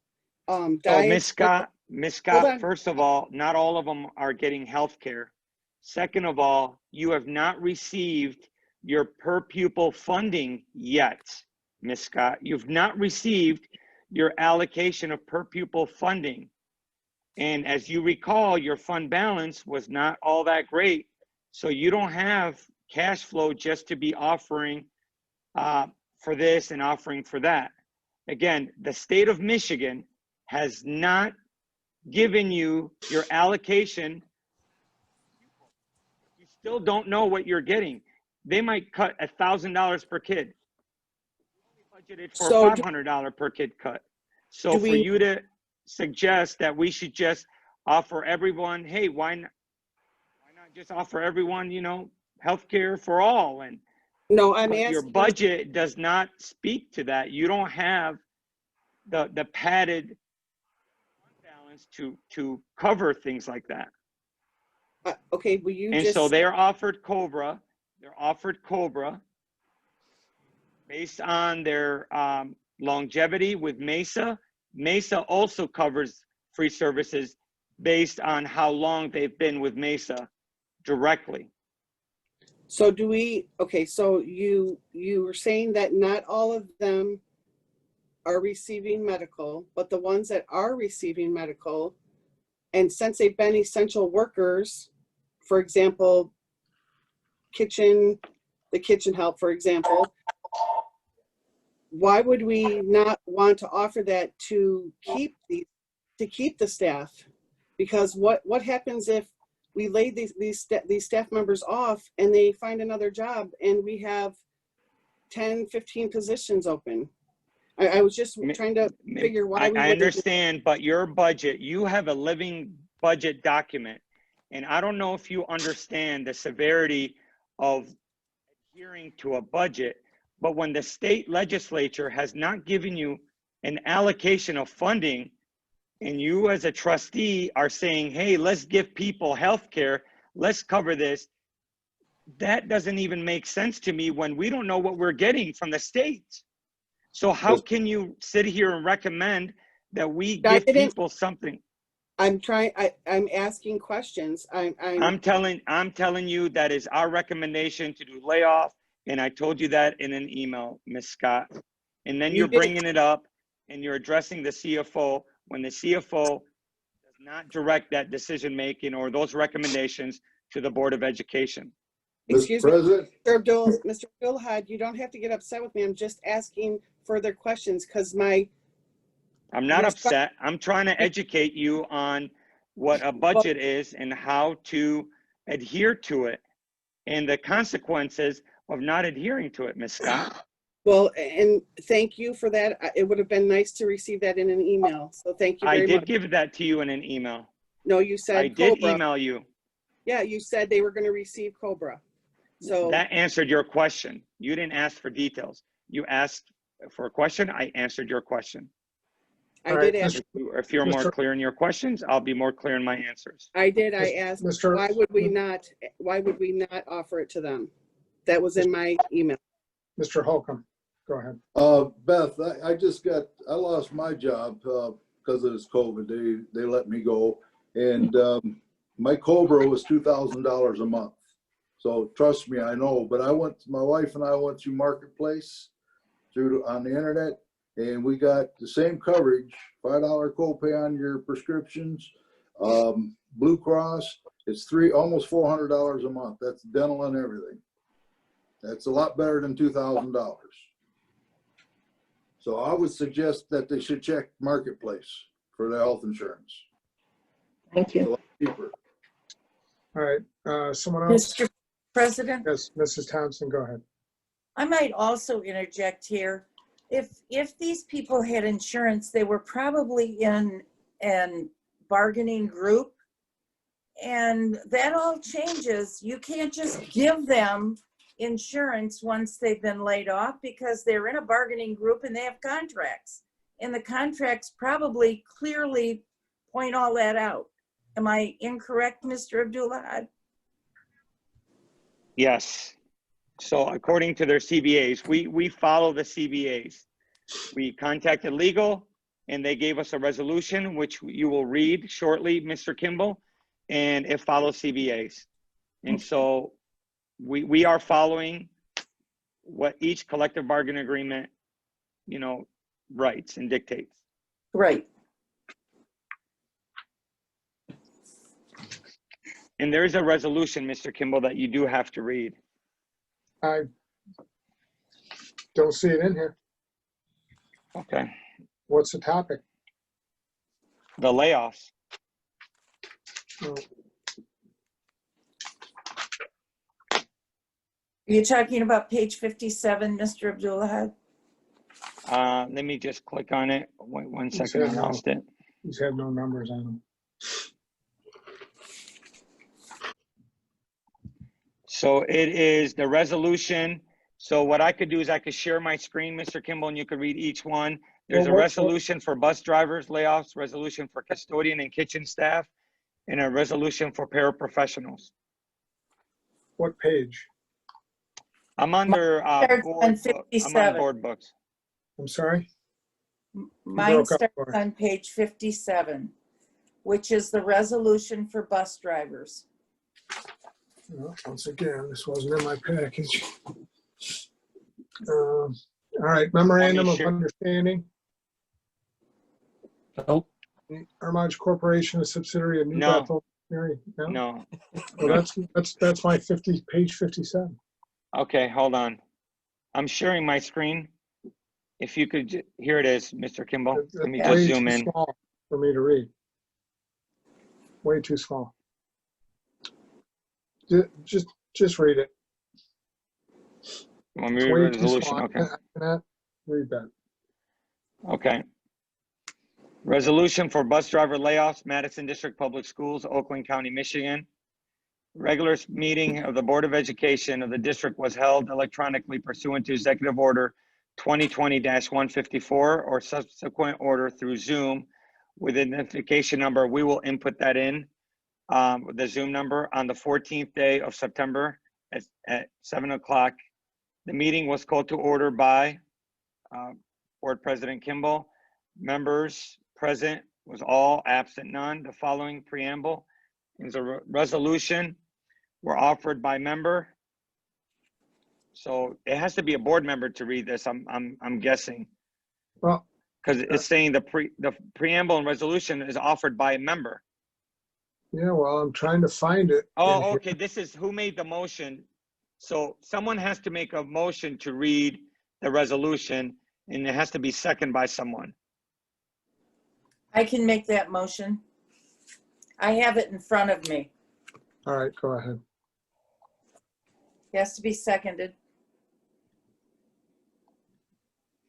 I'll second the motion, Mr. President. Thank you. Okay, we've got resolution for bus drivers layoffs. The Board of Education, oh, I'm sorry, go ahead. Yeah, the Board of Education of Madison District Public Schools has received a recommendation from its administration after review of the applicable standards that 9 FTE bus driver positions should be eliminated effective September 15, 2020 for the 2020-21 school year. And number 2, the Board of Education is informed that the reasons underlying this administrative recommendation are A, inability to redeploy staff to perform meaningful work, and B, restructuring of school operations, and C, uncertainty of fiscal year 2020-21 budget, and 3, on the basis of the administrative recommendation, the Board of Education determines that a reduction in support personnel should be effectuated for the 2021 school year. Now, therefore, be it resolved, 9 bus drivers are placed on layoff status effective September 15, 2020, and their services are discontinued for the reasons stated above. That the elimination of 9 bus driver positions is based upon the need of this district to support the anticipated academic programming for the 2021 school year.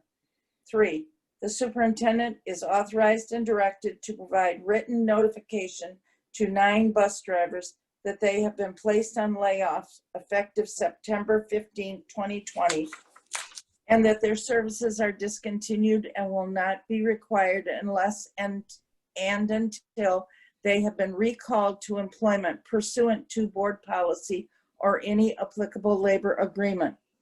The superintendent is authorized to take all other measures necessary and proper to implement the foregoing staff reduction. All resolutions and parts of resolutions insofar as they conflict with the provisions of this resolution B and the same are hereby rescinded. We have to vote at this point, Mr. Abdullahed? Yeah, but you know, it should read 7, so I'm not sure why. You read 9, right? It should Mine read says- 7. Mine says 7. 'Cause we 7, sent so if you could just, updated packet. yeah, we send out there, yep. Okay, All right, so so there 7 is bus drivers will be 7 placed. bus drivers, correct. Okay. The elimination of 7 bus driver positions. Do I need to read the whole sentence again? No, just correct Okay. the 7 from the 9. Okay. The superintendent is authorized and directed to provide written notification to 7 bus drivers that they have been placed on layoff effective September 15th. Now we And then vote. I'm to the point where I have to put A's and nays in. Yep, so now you have to take a vote, Mr. Kimball. All right, can I get a roll call vote, Sarah? Mr. Pittman, Yes. Ms. Scott, No. Mr. Holcomb, Yes. Mr. Kimball, Yes. Ms. Thompson, Yes. Ms. Ott, Yes. Ms. Castle. Yes. Motion passes 6-1. Ayes 6, nays 1, resolution declared adopted on today's date. What is today's date? The 14th. The 14th at 9:17 p.m. At 9:17 p.m. Just writing that down. Do I have to read the undersign? That's the board secretary, but yeah, I mean, you could read that just so. Okay, the undersigned duly qualified and acting secretary of the Board of Education of Madison District Public Schools, Oakland County, Michigan, certifies that the foregoing is the true and complete copy of a resolution adopted by the board at our regular meeting held on September 14th, 2020, the original of which resolution is a part of the board's minutes, and further certifies that notice of the meeting was given to the public under the Open Meetings Act, 1976 PA 267 as amended. Thank you, Ms. Thompson. Mrs. Thompson. So we got it, Mrs. Thompson, sorry. Now we got to do the other ones. Okay. Resolution for custodians and cafeteria workers. Before I start this, what are the numbers? Jamie, Nine Jamie, are you custodians, on? 6 kitchen staff. It's nine custodians and 6 kitchen staff positions Okay. for a total of 15. Okay. And this is under the same collective bargaining agreement, cafeteria workers and custodians. And I just want to state that we attempted to recall or to ask for people to come back because we needed some needs. And some people said to us that they'd rather take the layoff. Okay. Are we ready? Yep. Resolution for custodians and cafeteria worker layoff. A meeting of the Board of Education. I'm getting Yeah, we're all getting it. Meeting of the Board of Education of the district was held electronically pursuant to Executive Order 2020/154 or subsequent order through Zoom with identification number. Do I need to put that out? They'll put it in.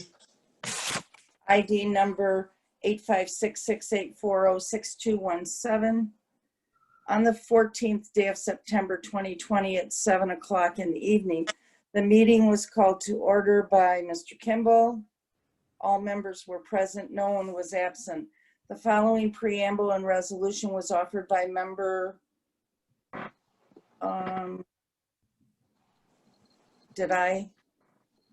Abdul-Ahad, do we have to have different members with different motions for the resolution? You're muted.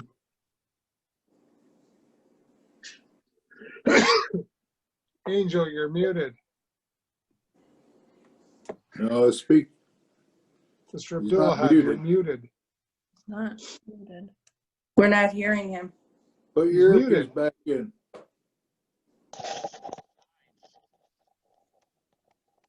I think he said they died. Oh, Hear me? Yeah, yeah. now, My headphones died. And so, yeah, you have to do one for each resolution. Okay. so the following preamble resolution was offered by, do we need to make a motion here? Yeah. Okay. I'll make a motion. All right. I'll second it. By Mrs. Ott and supported by Mr. Holcomb. Correct. Discussion? No. Roll call vote? Ms. Scott, No. Mr. Holcomb, Yes. Mr. Pittman, No. Ms. Castle, Yes. Ms. Thompson, Yes. Ms. Ott, Yes. Mr. Kimball. Yes. Motion passes 5-2. You didn't finish reading everything though, did you? Do I have to finish reading everything? She's got one more. Yes. Yeah. One more motion. On that one? No, I've got one more. Yes. Now we're resolution of paraprofessional layoffs. A regular meeting of the Board of Education of the district was held electronically pursuant to Executive Order 2020-154 or subsequent order through Zoom with identification number 856-6840-6217 on the 14th day of September at 7 o'clock in the evening. The meeting was called to order by Mr. Kimball, President. All members present, no one absent. The following preamble and resolutions were offered by member.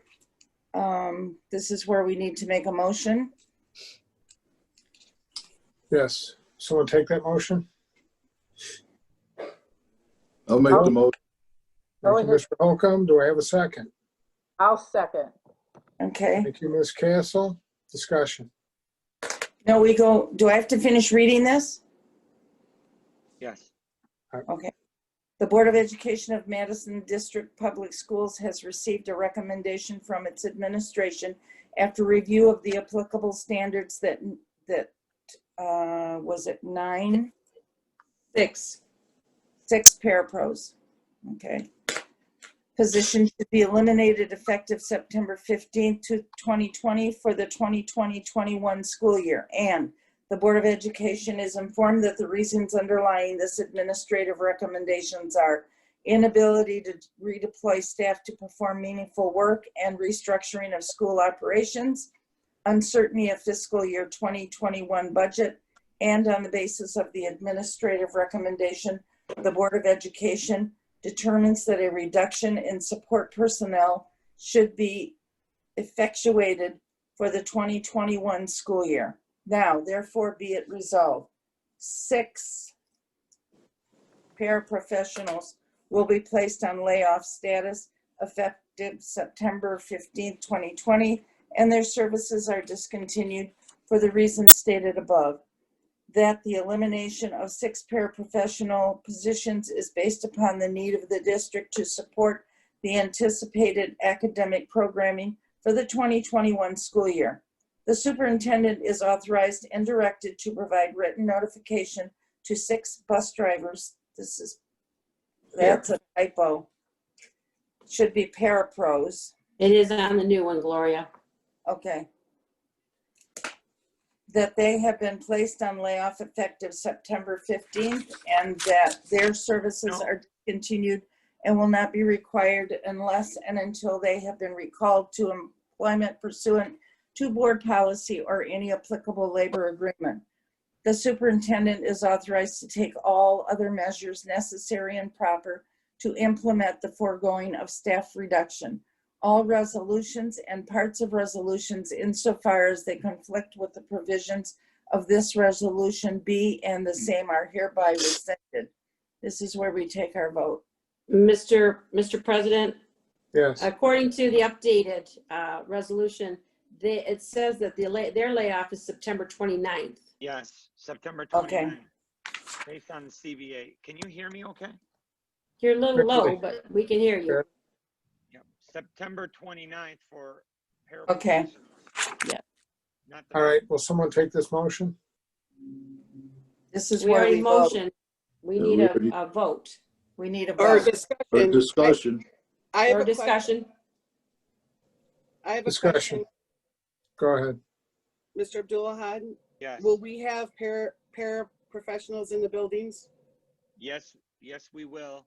We actually attempted to recall every single one of them before this day, and we could not find success in the self-contained. So we actually had to go to EduStaff, and so we attempted. We attempted to keep as many employees as possible. But yeah, so we're gonna have 1 parapro with Ms. Fontana, 1 parapro with Ms. Malik, 1 parapro with Ms. Harris, and Mr. Scott's gonna help out with Ms. Harris's room. So we have enough to help out. Ideally, we were trying to keep 2 parapros for each teacher. Try to save as many jobs as possible. It just didn't work out. Mr. Abdullah, I have a question for you. Yeah. Is the payment to EduStaff for these parapro positions, is that also going to come out of the CARES Act, or is that going to come out of our budget? Absolutely, is going to come out of. We're trying everything that we're ordering, whether it's computers, or we're using that from those grant monies that we're getting. Thank you. So the person that we got permission from the collective bargaining agreement to go to EduStaff because the CBAs that do not allow you to go to temporary services when they have people on layoff. But they did agree that they would allow us that so we could staff our classes on September 21st. Well, and this board did vote to reach out to EduStaff, I believe, last year, Mr. Abdulhad, when we were short paraprofessionals. Didn't we reach out? I mean, we voted that we would. We did reach out. Yeah, so that's what I'm saying. We did vote that we would hire outside of to get more paraprofessionals anyway. So yeah. Mr. Abdulhad, can I ask why they didn't want to come back? They're self-contained classes. Some of them were scared or hesitant, whether to be in high school or if they're generally supporting middle school or elementary. Because of seniority, that we would have to assign them to another building, or if they were helping out in, say, media, but we needed them for something else and they were hesitant. So we agreed that we were not going to deny them their unemployment claim if they turned it down, as long as they allowed us to, so we went through the whole seniority list, and then they allowed us to go to EduStaff, and we agreed that we were not going to deny.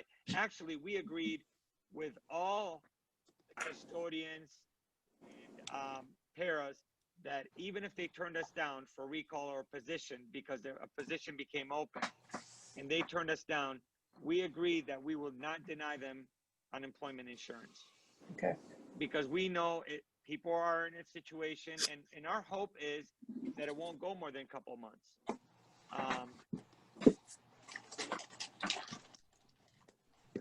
Thank you. All right, anyone else? We'll get a roll call vote, please. Ms. Hott? Who? Yes. Mr. Kimball? Yes. Mr. Pittman? Yes. Ms. Scott? yes. Mr. Holcomb? Yes. Ms. Castle? Yes. Ms. Thompson? Yes. Motion passes 7-0. Do you want me to read the secretary part? Yes, ma'am.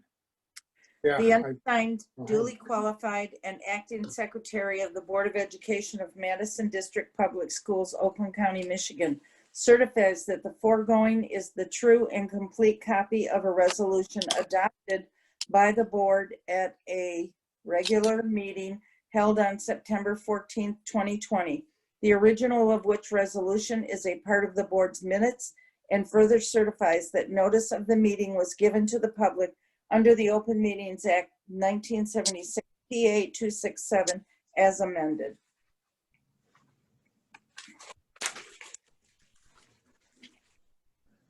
Okay, Mr. President, Yes. on that second one we did about the 15 with the 9 custodian, I think, and the 6 kitchen staffs, I don't think, Gloria, I don't think you read that whole thing. I got to get back to it. I think we did the present, we made the motion, then we voted, and that was the end of it. You didn't read all of I it. didn't read the second half. Right. I agree with him. So that's a resolution for custodians and cafeteria workers. Yes. And I start at the Board of Education. Is that where I left off? Yes. Okay. The Board of Education of Madison District Public Schools has received a recommendation from its administration after review of the applicable standards, the 19, is it 19? Is that 15. right? 15. 15. 15. 9 and 6. 15 employees positions from the Madison Association of Custodian and Cafeteria Workers Bargaining Unit should be eliminated effective September 15th. Is that correct? 22nd. 22nd. Okay. For the 2021 school year as follows. 9 FTE custodian positions, correct? Yeah. Mm-hmm. Yep. 6 FTE kitchen staff positions.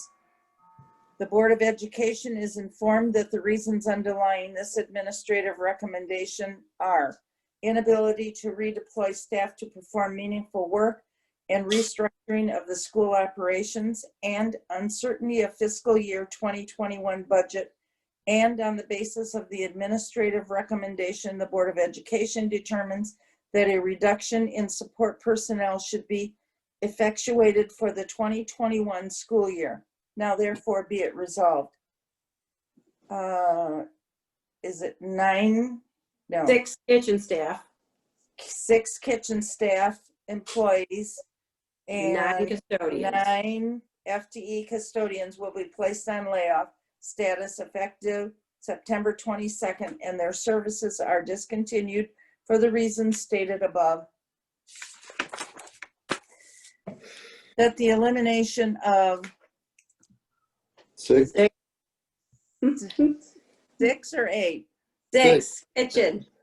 6 kitchen staff and 9 custodial positions.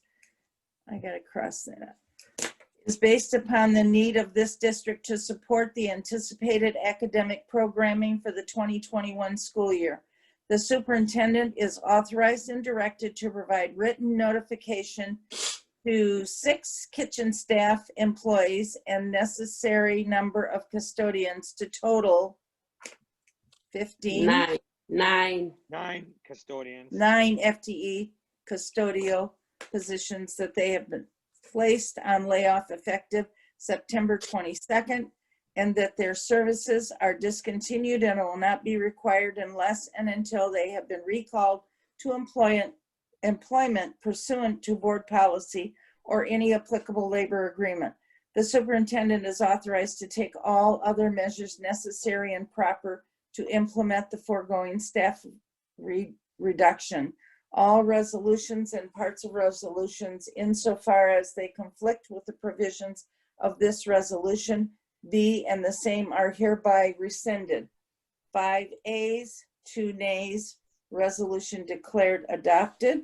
The undersigned duly qualified and acting secretary of the Board of Education of Madison District Public Schools, Oakland County, Michigan, certifies that the foregoing is a true and complete copy of a resolution adopted by the board at a regular meeting held on September 14th, 2020.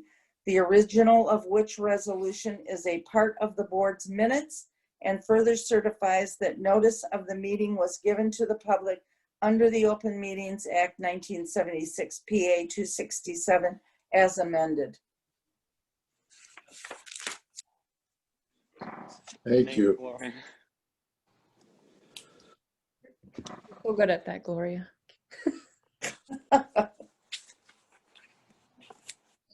All right, so where are we at on this, We've already voted on all of those. right? All right, then, I believe we still have to approve the overall Personnel. HR report. Personnel report, yeah. Personnel report. Yep, it's recommended that the Board of Education accept the personnel report for Madison District Public Schools as presented. Someone take this motion.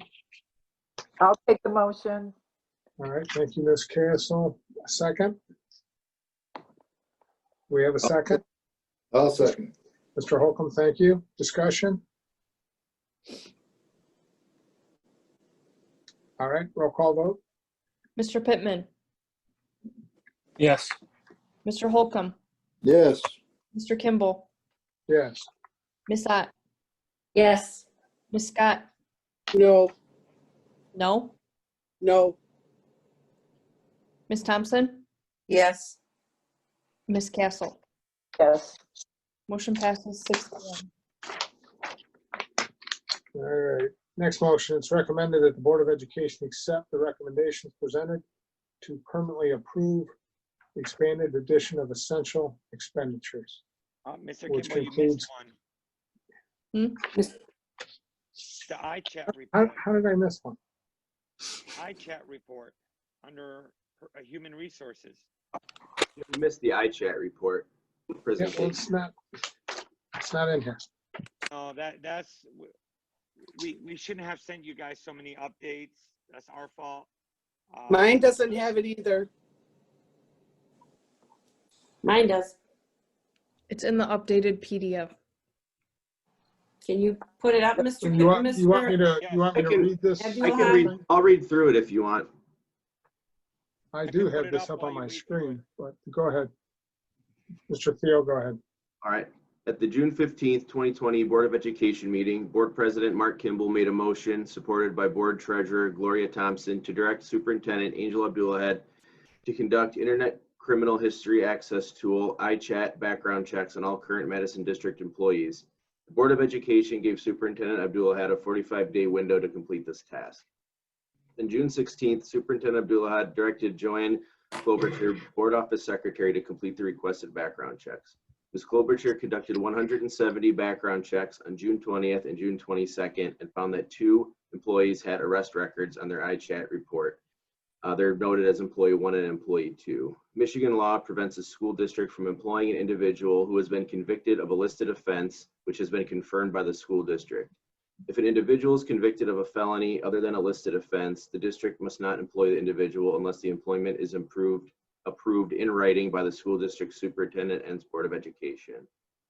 The investigation process. After reviewing the iChat reports, Superintendent Abdulahad and Ms. Klobuchar met with employee 1 on August 4th for the purpose of discussing their iChat report findings. During their meeting, employee 1 insisted that the charges have been dropped, and Superintendent Abdulahad requested employee 1 to submit additional information supporting their assertion, which they agreed to do. Superintendent Abdulahad and Ms. Klobuchar met with employee 2 on July 13th, who stated the following: "I do not have to explain this to you. If it means my job, so be it." When the superintendent told employee 2 that it did not mean her job, that he was just asking for clarification, employee 2 stated, "I do not want to talk about it. I don't have to," stood up, shook the superintendent's hand, and said, "Have a good day." On August 18th, Superintendent Abdulahad instructed me to follow up with both employees. On August 24th, after consulting with the district's attorney, Timothy Gardner Jr. of Green Law Firm, I provided both employees with letters directing them to comply with the superintendent's request within 1 week's time. On August 25th, employee 1 notified me of their immediate resignation. I responded with an email of acceptance on August 25th, and Superintendent Abdulahad provided employee 1 with an official letter accepting her resignation on August 27th. On August 31st, employee 2 responded to my August 24th letter and indicated that more time was needed to gather information since the courts have been closed due to COVID-19. After discussing the matter with the superintendent and Mr. Gardner, I granted employee 2 a 1-week extension. Employee 2 contacted me again on September 8th, stating that they were still having difficulties gathering information due to the closures of the court offices. In an effort to assist employee 2 and close this matter, I searched the circuit court's website and found information confirming the dates in employee 2's iChat report. After confirming the information with employee 2, I found that all of the charges had been dropped and the case was closed. I was satisfied with this outcome and have accepted these findings. If the board has any questions regarding this investigation, please feel free to contact Superintendent Abdulahad. So that is our iChat report that you directed me to do. Well, I've got a question. Well, maybe you can answer it, maybe you can't, but when were these, well, the one that resigned, when was that employee hired? Can we ask that? I don't have that date in front of me, but I could provide that for you. It was either Okay. 2018 or 2019. It was a new. Yeah, it was in that time frame. So recently, okay. Not during our superintendency. No. All right, that's all I've got. Anyone else? No?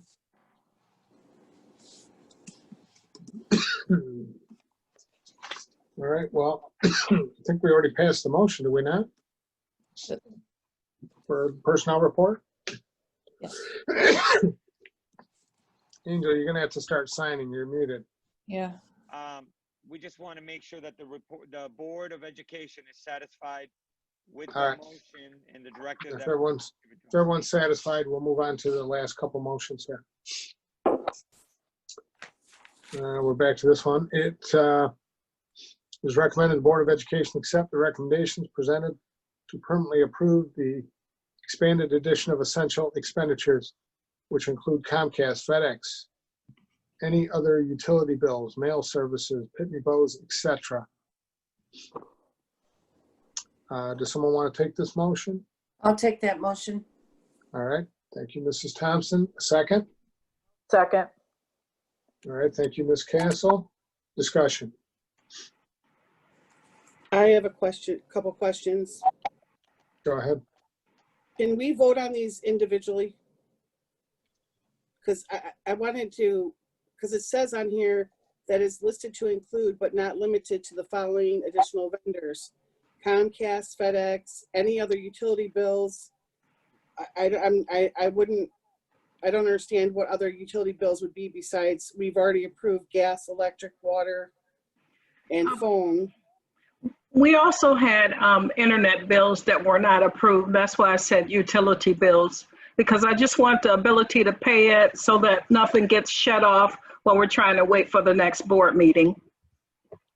That's why I'm asking, can we vote on these individually? We would have to make separate motions for each one of these. Well, can we do that? Because I'm worried about the not limited to and what bills would get added into that. What page are we looking at? Anybody else? Go ahead, Mark. Page, What page? mine says 34, but could be wrong. Mine have no page numbers. 34. Or if we would like to just vote on Comcast, FedEx, mail services. Well, we would have to make separate motions for those then. So And how when would you- Which, if Yes. I remember correctly, we would have to amend the agenda, would we not? Yes, you have a question? Can you specify any other utility bills? You know, when I said that like that, I just wanted to make sure. I was surprised that the internet bill wasn't on our essential list initially. So, you know, this is a new role that, you know, Joanne has taken on and I'm helping her with it. And, you know, in the event that we came across another utility bill, I want the ability to pay it as opposed to waiting for the next board meeting. And depending on when that falls, it could be almost 2 months. So, you know, I was just building in that flexibility just for utility bills, you know, which are essential so that we can keep things on, we can keep the operations going without any interruptions. That's all. That was my intent. So can we just add utility bills to that?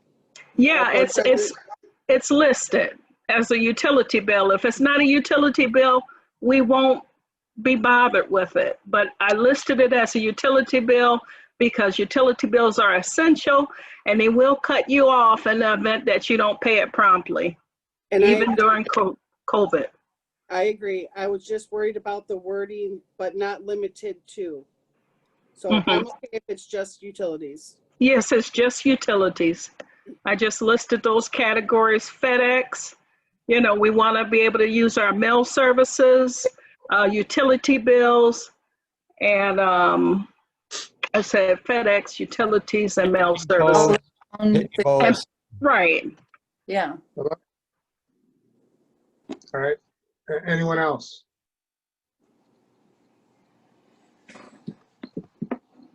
Anyone else?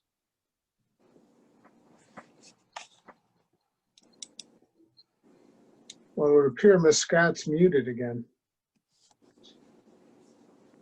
Sarah, can you unmute her? There we go. All right, anyone else have anything for the discussion?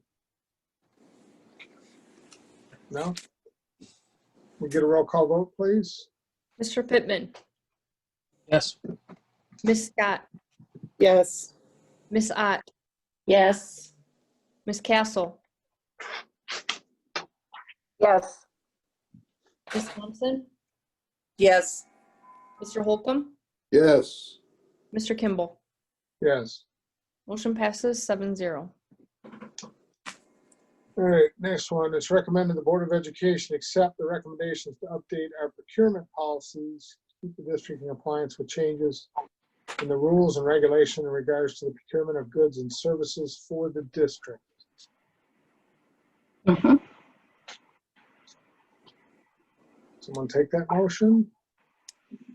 I have a question before a Yes. motion is made, or do we want to make the motion then I ask the question? Well, just ask your question. I was just wondering, these are our policies for the Board of Education. Should we have been together in a study session to go over these first before changing them? I think we voted on that a while back. Yeah, so we, if possible, we would like to withdraw that from the agenda. If not, I would just say, don't even entertain the motion. Does someone want to make a motion to table this? I'll make the motion to table it. All right. Do I have a second? I'll second it. All right, thank you. I do want to say something though about our procurement policy. At some point, we do need to revisit it and make sure that it's updated because it governs our federal spending as well as our general fund spending. And we just want to make sure we're always updated. The most recent policy is 2019. So, you know, it's okay that we table it now, but we do need to revisit it because we want to stay in compliance as a district in regards to our procurement policies and procedures. I agree. We should put a study session together and do it all together and Okay. bring it Like- forward. We can do a study session or a committee. Yeah, like Okay. Scott said, typically, do you remember how we did the big 9? Yes. We did the study session and then we Okay. did the first read. So right now we reached out to Mark, but he's the interim superintendent at Taylor, who's our Neola rep. And we're Okay. currently looking at the 9,000s. So typically but he's not ready to do a walkthrough with us. But once he does that walkthrough with us, then we do the study session. Like if you recall how Ms. Moeller would go on the computer and you guys would agree that you select this check, then you do a first read, a second read, and then third adoption like we did before. And so definitely after the 9,000s, we could look at, is procurement under 7,000s? It's under 6,000. Okay, so we could look at the 6,000s after. Okay. Well, we've got a motion to table this. There's no more discussion. Can I get a roll call vote? Mr. Kimball, Yes. Mr. Pittman, Yes. Mr. Holcomb, Yes. Ms. Scott, Yes. Thompson, Yes. Ms. Castle, Yes. Ms. Ott. Yes. Motion passes 7-0. All right. Last motion, it's recommended the Board of Education approve the monthly expenditures totaling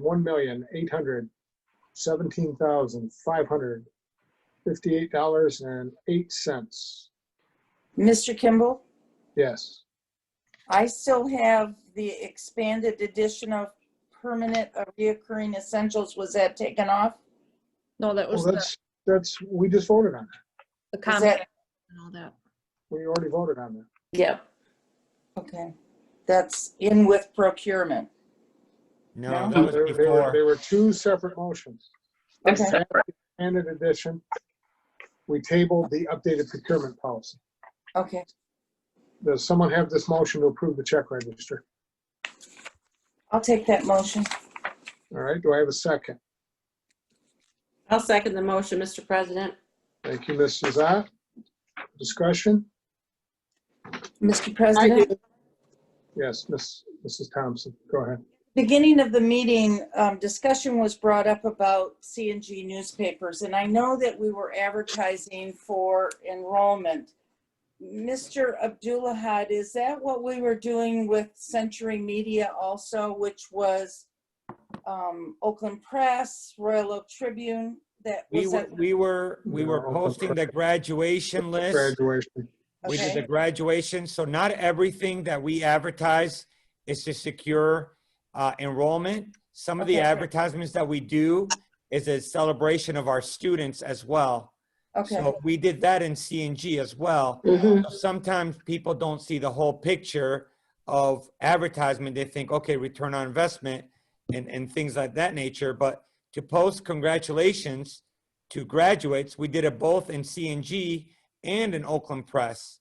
Okay. That, I Well, just- yeah, but at the time you did it for graduation, the first go around, C&G wasn't publishing no, at the time, so you had no but choice but to Oakland go to Press Oakland. in C&G doesn't reach, Mr. Kimball, like our Pontiac students and Right. Detroit students. So we're trying to reach all of our student body. That's what I assumed, but I wanted to clarify. Sure. Anyone else? I do. Go Well, ahead. my thing on C&G News was, I just wanted to know, were we doing it for enrollment? Or were we doing it for other articles that I've noticed have been put into, like, return to school? Are we paying for those ads that are being put in there? Miss Scott, those are, so it's a new advertising model that they use where they're doing an article, but actually I'm doing the article. I'm writing the article with an editor, and then we're putting it in. It looks like a reporter is doing that, but it's a form of advertisement. It's not new. It's called an advertorial. That's been going on for 10 years or better. Okay, so but we are advertising to get student growth, correct? Some of them, some advertisements are for students, some are for celebration. We address just that right now. Okay, so we once had asked you, do you know what we're getting back from these ads as far as student growth? I don't Are we think the board has asked me. I think some members of political action groups have asked in comments. I don't think the board has instructed me to give a report. Those are two different things. So politics aside, the board has never instructed me to give a report. So I don't know what you're saying when you say, didn't we ask you? Okay, I'm asking you, okay, I'll ask you right now, is there a way for us to track from, like when we get a new student in the school, do we ask on the applications, how did you hear about us? How did you hear about us? Yes, is there a way for us to track that? I'm sure we could create a way if the board directs me to do so, Ms. Scott. Okay, my other question is, there's a MASB on page 74 for invoices that has 4 board members on there for August 25th for $90 each. What was that? Can you tell me what that was for? I would have to look into that, Ms. Scott, but as a reminder, Board of Education trustees could sign up for trainings as they request. It's in the bylaws and the policies. So if you see an invoice there from MASB, I am sure for something of that nature. Okay, so when I've sent an email to you regards to MASB training, which I've sent 3 of them, are you saying that we should automatically assume that that's going to be paid for? Or how does that work? That's not how it works.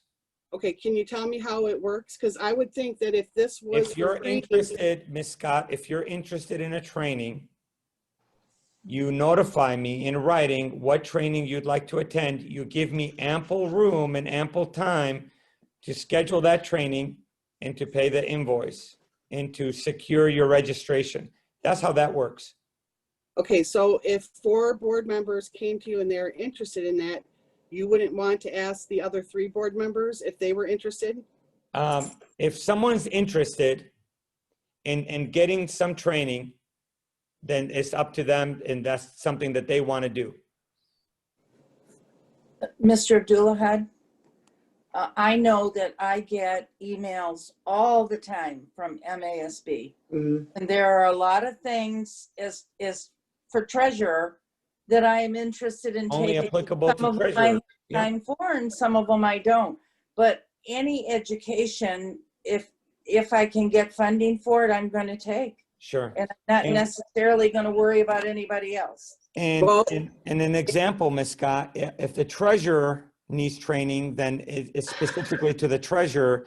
If, say, the board secretary is going under a social justices training, then that's something that the board secretary has been directed to do. And so she's going to join that. So that not every training is applicable to every trustee. It depends what committee you're on, what you represent. The vice president might need different training. The board president might need different training with me. The secretary and treasurers need different trainings. So to say one goes, everyone goes, doesn't work that way.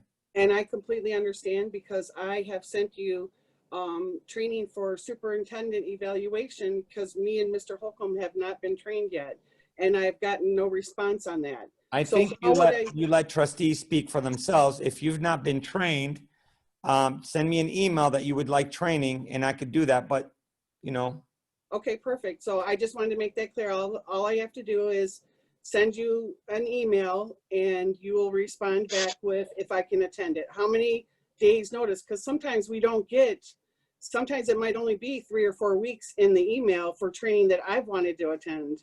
So 3 or 4 weeks is ample time, but 2 days or 3 days or 4 days is not enough time for us to get a PO set up, registration, invoice. So 3 or 4 weeks is plenty of time. If you see something 3 weeks down the road, that gives us plenty of time.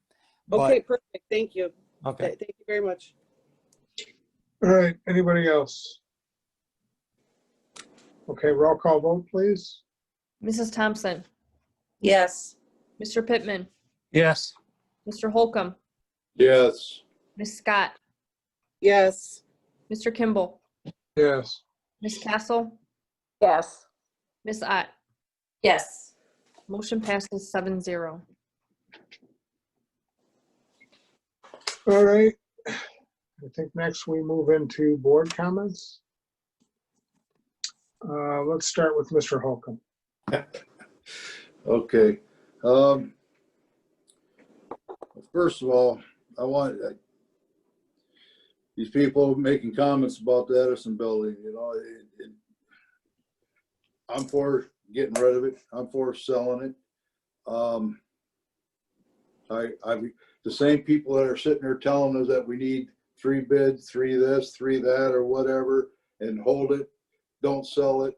They're the same ones that are complaining about the roofs leaking, how our buildings need to be repaired, how this needs to be done, the pool needs to be this, the air conditioning don't work, we need to. This is what we're gonna do this. We're gonna repair the schools with what we can get out of this. My opinion, that's what we should be doing with it. And then I have seen somebody make a comment about buying useless property on 11 Mile. Well, the old board and the old superintendent, from what I understand, tried to buy that for $125,000, but she wouldn't sell it to them. These guys, before my time, bought it for $30,000. So I don't know why people are so, they just want to sit and bicker and take time up here and stop us from doing what we're trying to do. That's all I have to say. Other than that, thank you people for coming. See you next month. All right, Mrs. Thompson, go ahead. Hi, I'd like to thank everybody for coming too, and especially Mark for being here, because we know that he has COVID. And I'm hoping your wife is better. I know you were at the hospital with her today. I don't really have much to say, except it was a long meeting. I think we got a lot accomplished. I'm happy with the results. I also feel like Edison is an old building. It needs to be sold if it can and get that burden off our shoulders. I'm hoping that they take the sale and we don't have to displace their students. It seems like the best scenario to me. Okay, thank you. All right, Edwina? No, I'm joking. Mr. Pittman, go ahead. All right, so I just think, as far as selling the Edison building, since the other two have already talked about it, I mean, it's like I said, if we sell it, I think Keys is the best buyer for it. And I just want to make sure that for our taxpayers and the future, that we get the most we can out of it. I mean, I think, that's my opinion on how it should be done. And just selling it and taking the first bid and not even finding out what anyone else might offer for it. It looks to me like the numbers that Mr. Abdullah had put up tonight, we've profited over $100,000 a year average, the way it's going. And he, when the numbers that he put out, he put it out for 5 years. And then he mentioned that we have a 10-year agreement with them as a fiscal agent. What about in year 6? Are we, is it all that, it sounds to me like we'll get all that money, right? Then after year 6, 7, 8, 9, and 10, there's no, I don't know. It's just, there may be other people out there that, there's other charter schools out there. I don't want to see Keys kids go anywhere. We probably have room to put them back in the high school with, we have room for them. I mean, I think we have Halfman over there. It looks like enrollment is down at the elementary school. It's down for ECC. They could fit, we had more students than if we put the students at Halfman back over at the elementary. We had more students in that school for a few years prior to that. So there's room for Keys. If they didn't end up being the ones to buy Edison, because I definitely do not want to put those students out on the street. I just have to, we as a board have to consider the city, the district, the residents of the city. So I guess that's all I have to say tonight. Let's go with Mrs. Ott. Okay, again, I'll reiterate what they're saying about thanking everyone for being here at the meeting tonight. I know it's been a long one. I hope that we've accomplished stuff that we've set out to do. I want to thank the staff too for everything they're doing for the students in the buildings and on virtual. Mr. Abdulhad, for the wonderful updates that you send us. Thank you so very much.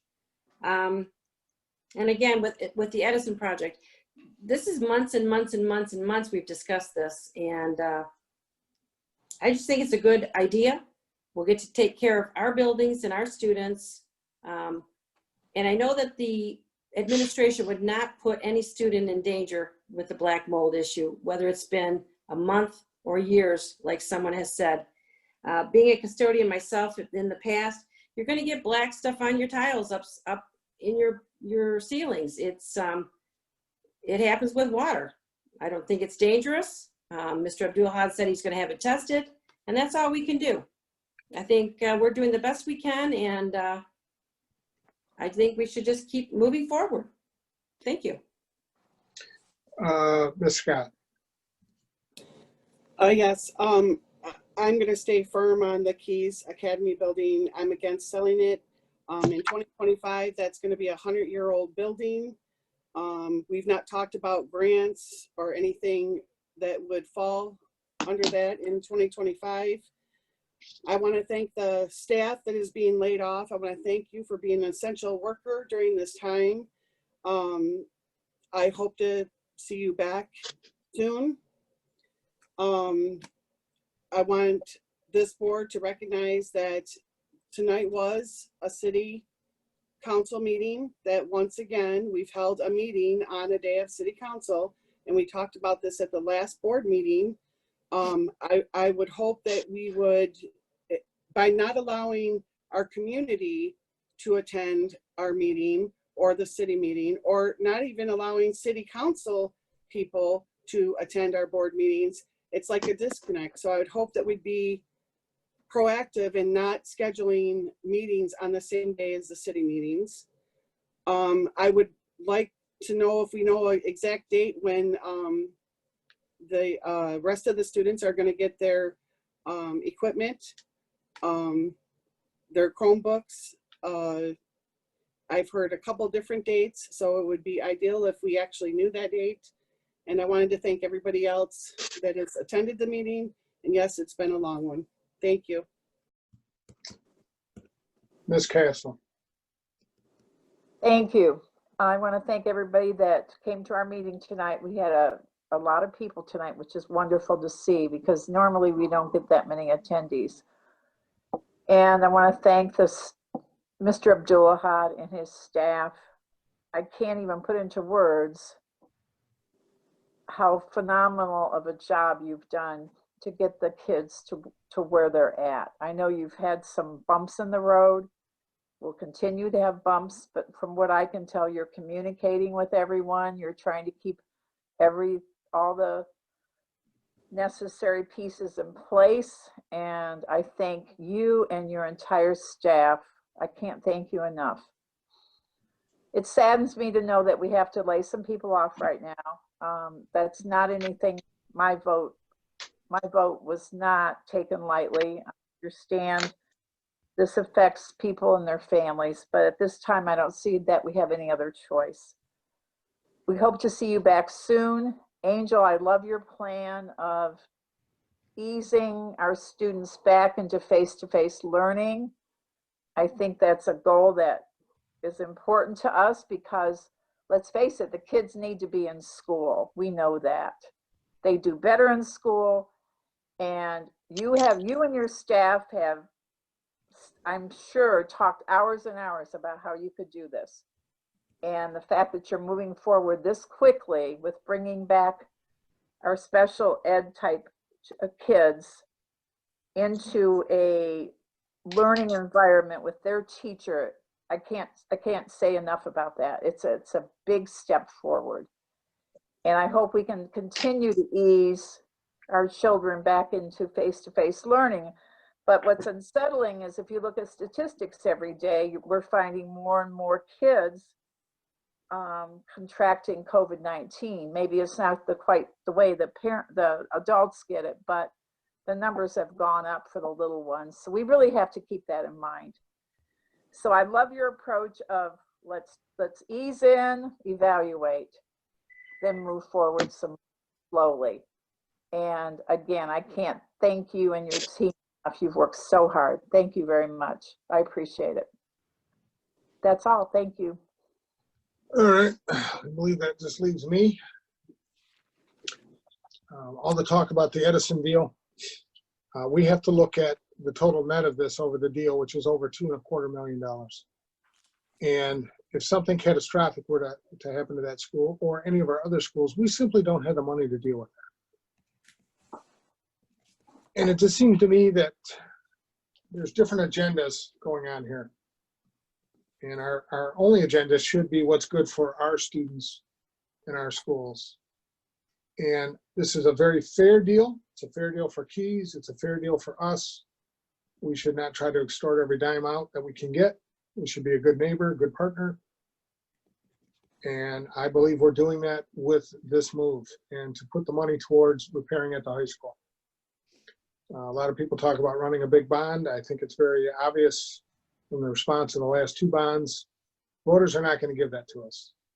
That's simply not going to happen. And we're going to waste a lot of money doing it. So we need to look at what we can do to make the repairs ourselves. And we are working on that. So I feel unfortunate for the people being laid off. I think it will be a short-term layoff though. And that's all I've got to say tonight, other than thanks for coming out to the meeting. It's 3 hours plus. That's it. Thank you. Can we get a motion to adjourn? Mr. President, can I say one thing? I just want to say kudos to Sarah for the wonderful job she's doing with our Nah, forget Sarah. She could pick. No, I'm joking. What's safe to say after tonight, right? Thanks, Sarah. I'm joking. No. Yes, thank you, Sarah. We appreciate you. Is that all you wanted to say? Okay. Yeah. Someone make the motion to adjourn. Yeah, All right, I Ms. make the Zott, motion. do we have a second? I'll second. Second it. All right. Write down, take your pick. Mrs. Thompson. Discussion? No? Vote. Mr. Pittman, Yes. Ms. Scott, Yes. Mr. Holcomb, Yes. Mr. Kimball, Yes. Ms. Thompson, Yes. Ms. Ott, Yes. Ms. Castle. Yes. Motion passes 7-0. Good night, everybody. Good night. Meeting Good night. adjourned.